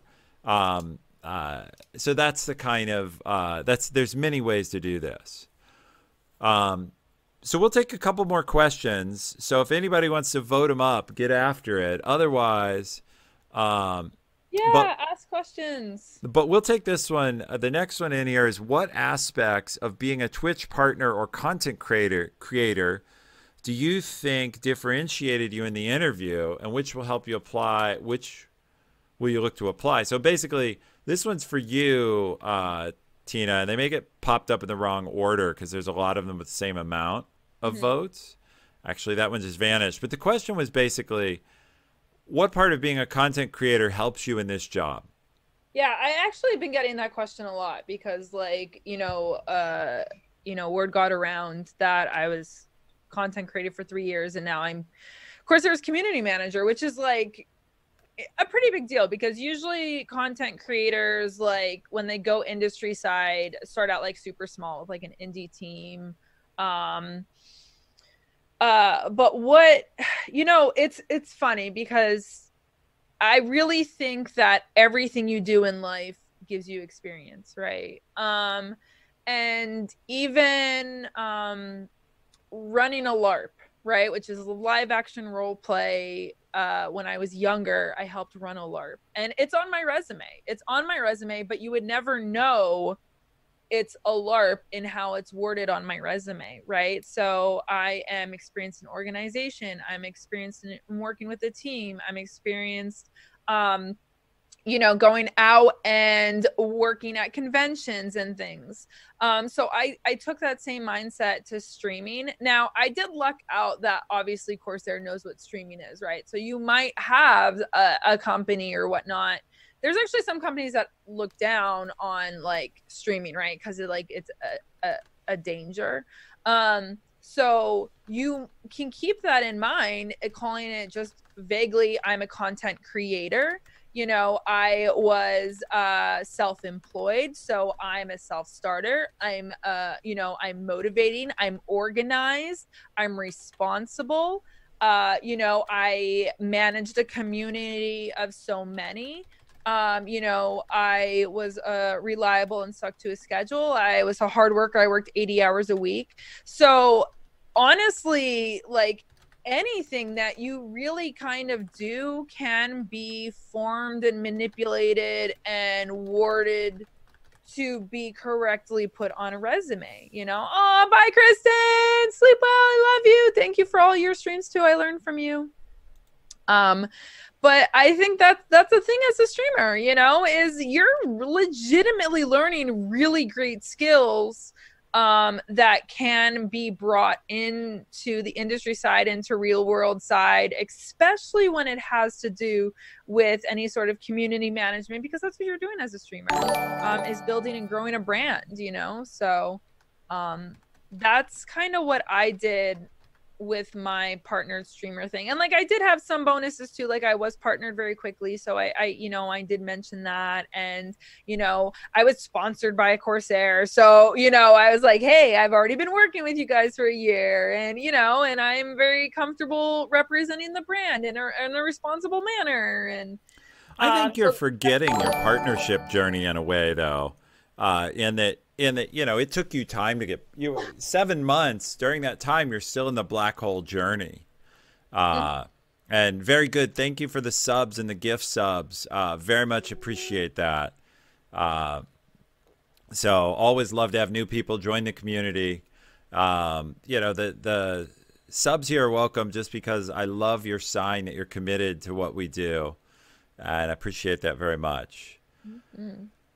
Okay, so let's see. We have a couple more good questions here. Does it seem... I got all night. I love questions. All right.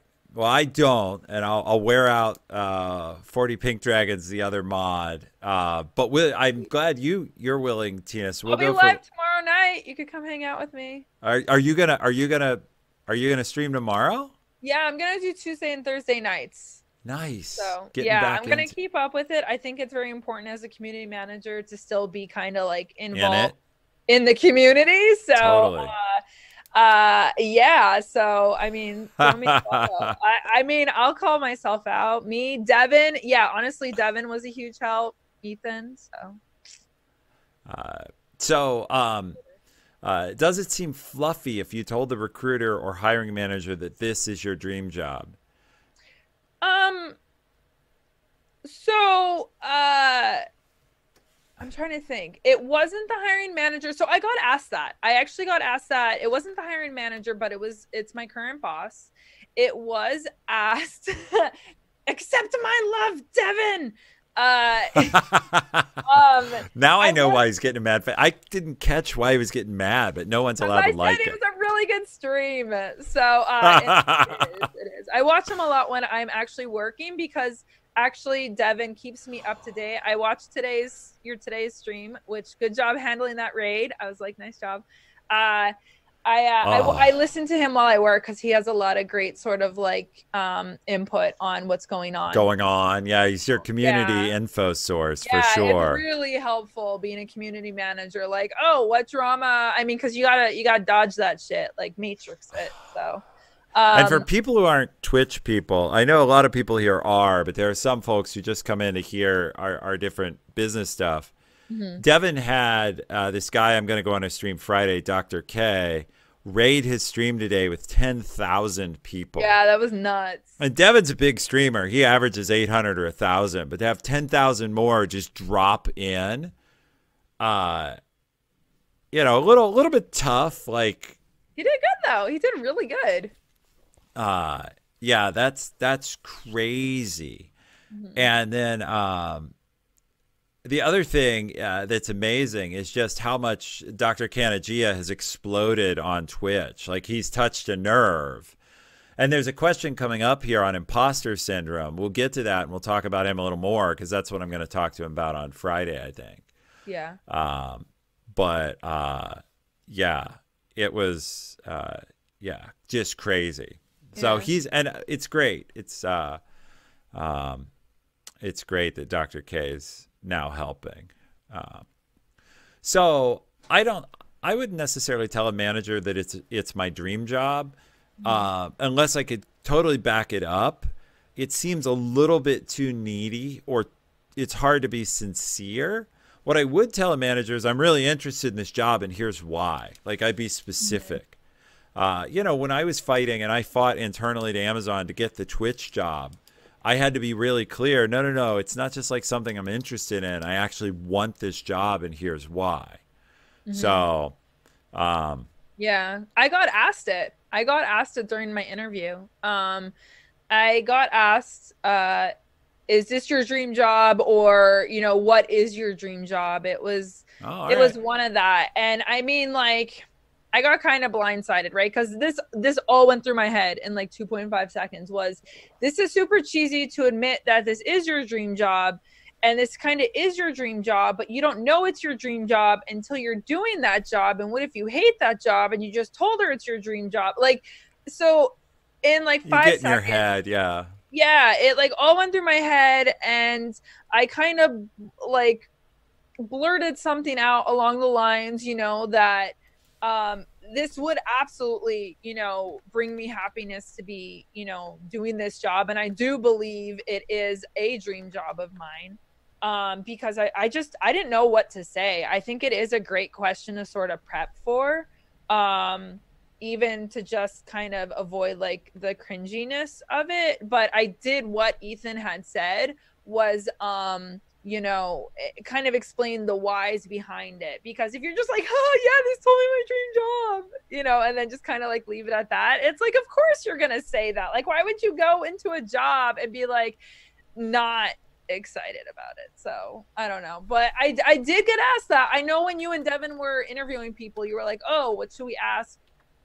That actually really helped me because a couple of questions that you guys asked in your interviews were questions that I got asked. So I was like, oh, I feel comfortable answering this. But that was one where I was like, how do I not be super awkward? So yeah, that Sweet. was my thoughts on dream job. Okay. Yeah, so I wouldn't tell people. We'll go on to the next question. What are ways you prep for the interview to overcome imposter syndrome? I mean, no one ever overcomes imposter syndrome. I was gonna say, if somebody knows the trick, let me know. I mean, maybe I'll learn it tomorrow, right? But like that's a subconscious type of thing. Thanks for hanging, Alinity. Yeah, thank you for being here. I appreciate everybody who comes in. And Alinity, thanks for dropping by. I haven't seen you in a while. So. But yeah. So, I mean, I don't know. It's awkward. But it is kind of my dream job. Oh, that's cool. Everybody has a different dream, and you love it. And, you know, but, you like, said honestly. I think that adds to my imposter syndrome, though. Ethan, okay. All right, go for it. Ethan, I'm putting you on the spot. All right, go for it. I haven't coached yet tonight. Okay, I've achieved my dream job. Everything is perfect, right? How do I get over the crazy sensation that I am completely not qualified for this job? Even though I've been reassured and my manager and team are amazing, but I'm sitting there having an anxiety attack, thinking about getting fired tomorrow. What should I do? Okay, so this is definitely better, like, for the Dr. K stuff, because he talks about this and he's qualified. Dr. K, call me. But, look, I think thing one is you go back to some touchstone. You have to have some anchor that you go back to of, wait a minute, every time I have this fear, I'm going to return to this really good work I did or this really good feedback I received. It's the psychologist trick, as I understand it, it's not a trick, but tool, is you have some list of accomplishments or some list of qualifications. It's like your little box you can open up and remind yourself, oh, right, these are the ways I'm qualified. And I see Devin's tribute, descend into the existential darkness of your own mind. Wow. You're getting all kinds. Thanks, Devin. Thanks. No, what you actually do is you go back to your qualifications and the fact that people appreciate you there. You go back to what you've done that shows that you're qualified, and then part of it is just fighting it, like just being, you know, I sometimes go biblical. Get thee behind me, Satan. Like your little voice, you know, the little voice of the devil on my shoulder, I'm just not going to listen to. Like, I recognize you and I'm going to put you away.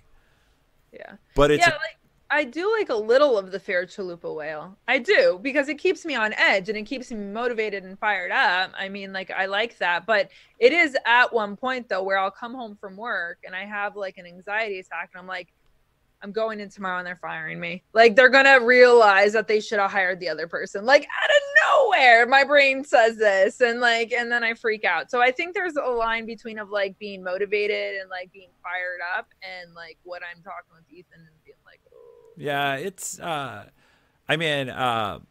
it's just looking at what you've done, how far you've come. And then, you know, the other thing is if they are going to fire you, enjoy the ride until they do. Like, there is another piece. It's just like, hey, man, you know. Just kind of embrace it. Yeah, like, this is great. Until they figure it out, I'm going to do my best and have fun. Yeah. Yeah, because I'm really liking it. And shit, Alinity signed off, which is fine, but she was in an event earlier where we seated the wrong guy in a streamer's seat and introduced him as being a streamer he wasn't, you know. So we had an imposter in the chair. It was a disaster. Oh, you're an imposter. All right. So this is the last question I'm going to do because it's time. It's but this one, I think, I don't know if they intended this for me or for Shadow. It says, what was the moment you decided to start streaming last March? I'm the one who started last March. So I guess it's for me. But Tina, I am curious. You had never streamed. Suddenly you're out of a job. How did you decide you were going to stream? And was it stress release at first, or was it immediately, no, this is my new job? I did it because a friend wanted to do it and she was terrified. So we dual streamed and called it Two Girls One Game. Oh Very no. original. So you know, Oh, yeah. meme failure, but I got mean, it. no, but I mean, like, it's sold. Sex sells. Let's be real. But like, so we found success very quickly because we were just two girls playing video games, and because I'm just that way. That second, it was my job. That second, I then was doing 7-day, 12-hour streams. You know, so I am, you know me, like I am a very go-getter, aggressive, hot, cold. I was also just kind of like really angry that I got fired for like being a motivated female, you know what I mean? And like, so I took a lot of that anger and I was like, I'm just gonna show him what I could do. And and I just did it, I guess. I don't really think about it. Like, somebody posted something on Twitter the other day. They're like, because of social media, kids these days don't know what a hobby is, right? Because we monetize everything now. And that really hit home for me, because the other day I was like, oh, I might pick up painting. And instantly my brain is like, I should paint on stream and then sell the paintings and then open an Etsy shop and then get a website. And I'm like, stop, like, just have fun, so I don't know, I'm still learning the whole like chill part, like these are just opportunities that I just want to like make the most of. So I don't know. All right. So if the question was for me, I decided to stream for a couple reasons. One of them was I wanted to actually try out Twitch, and no one needs to see me game. That's not a site anyone. We're gonna do that. We're gonna do a sub goal. Chat, listen up. We're gonna do a sub goal for Ethan, and at like 50 subs or something, we're gonna like make him play a game. Oh, well, if you really want pain, the first thing you'll have to do is make me install a game. But, we can go in steps. Oh, great. And they want to see me play Dark Souls. Oh, come on, Chad. That's at least like 100 subs. Come on. That'll go well. That's a lot. Yeah. So second thing is, though, so I needed something I could stream, something that made sense to me. And then I realized I love to teach and I love to share. And I thought, wow, I'm struggling at work because so many people want me. So many people want me to mentor them. Is there a better way to do it? Oh, D&D session. Actually, that will come someday because I love that. That's totally my plans with all my friends from college, including the person who introduced me to Shadowfox. Mm-hmm. We used to game all night. We were sad geeks in a wonderful way. We'd start at 6 o'clock and go game 12 hours. And Sunday morning, we go to breakfast together at the end of a 12-hour gaming session. So, yeah, I could totally do that. So, anyway, well, let's see if we can't give out his name on stream, but we can say that in the SCA, the gentleman who introduced me to Tina goes by Katsuichi Magariki no Caradono. I'm glad you did it. Often shortened as Cardon. But anyway, yeah. But I decided to stream to share what I know, and then it just became like this obsession. It's so much fun. It's fun to hang out with people. I know everybody in this community. I got to know them all. Like most of the people in chat, I recognize. I know their backgrounds. I know where they're from. It's like 50 new friends. A lot of them, for those of you who are new here, a lot of them are in our Discord, and they post in their career successes when they get jobs, when they get raises, when they get interviews. There's a few people that are struggling, and so we try and help them out, help them with their resumes, help them with their application, their networking. So you're welcome, Wojak3. That's awesome. So look, we've had an awesome stream. I think there are a few more questions, but I always do speed answers at the end. So let's do that. In getting a dream job, we don't have to. The mods don't have to post these. I'm just going to speed answer them. In getting that dream job, there's part of its current skill. What about building your skill sets towards the dream job? Yeah, you may not be able to get your dream job right now. You may have to take an interim step that's on the way. So sure, absolutely. Like your dream may take multiple steps. That's great. Have a quest. Do you think it's reasonable to negotiate yearly wage increases, or are those usually set in stone? By the time they happen, they're too late. You have to ask up front and be like the squeaky wheel. The most intimidating thing you can say to a manager is, I'm really expecting a good year this year. I think I've done a lot. Like, you put the pressure on them to let you know, and that will be in their mind when they're deciding how to. The way raises work is managers get a pool of money to hand out, and they have to decide how to apportion it, and you want to ask for it up front. Like, that's how raises actually work in corporate America. Is someone like me, we get so many dollars to put around, and we have to decide where to put it. And there may be guidelines, but all the discretionary you want to have asked and like make known that like you're expecting it because you've done good work. Now, if you haven't, I'll be like, pfft. But anyway, that's how you negotiate. Is cracking jokes recommended during the interview? Being comfortable is. Obviously, you got to watch, like, one person's joke is the other person's offensive. And so be careful. Don't crack like off color jokes or something. Like, this isn't the place for like, and that's what she said. Like that is not a good, that is not a good interview joke. But being comfortable and relaxed and sociable is. So now it's time to run down coming shows. So we have Tina tomorrow night. When are you going to start, Tina? Do you know? Is there a time? 7 to 10 p.m. Pacific Standard Time. All right. She's 7 to 10. Yeah. I'll be with Dr. K Friday at noon. And that should be incredible. Sunday, I'm going to have Devin's friend. He introduced me to Jason Docton on. Jason, I'm going to screw this up.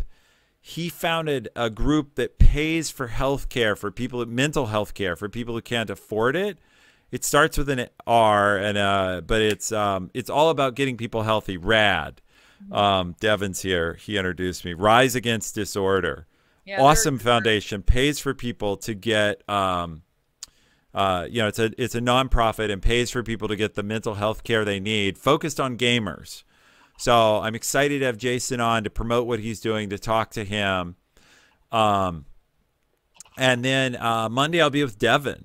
So what? That's including Shadow Stream. That's 4 streams in the next 5 days. So plenty going on. And of course, Devin will be, he's got all his stuff, which is Scuff Podcast and D&D and all kinds of stuff. So, all right. Yeah. All right. So with that, I'm gonna call it good. We're gonna hang up. What?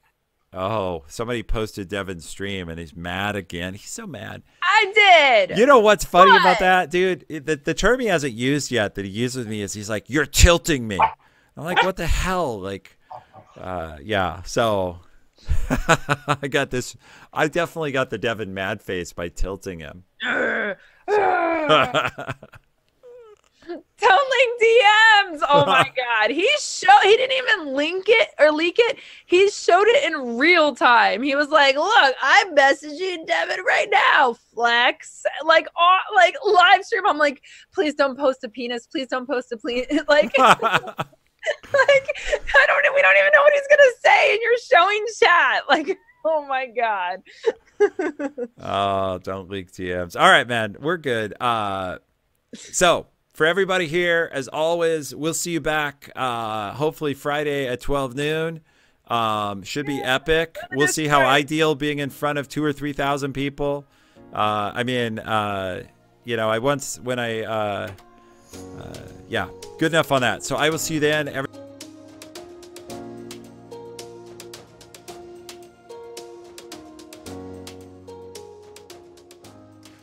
Hi, I'm Ethan Evans. I hope you've gotten a lot out of this show. To follow us on YouTube, please click the bell icon in the bottom left and subscribe. Also, you can find us live on Twitch, where we answer questions interactively. Further, we have a Discord community, where not only I, but other members of the community team up to answer your questions interactively. Hope you've enjoyed. Thank you.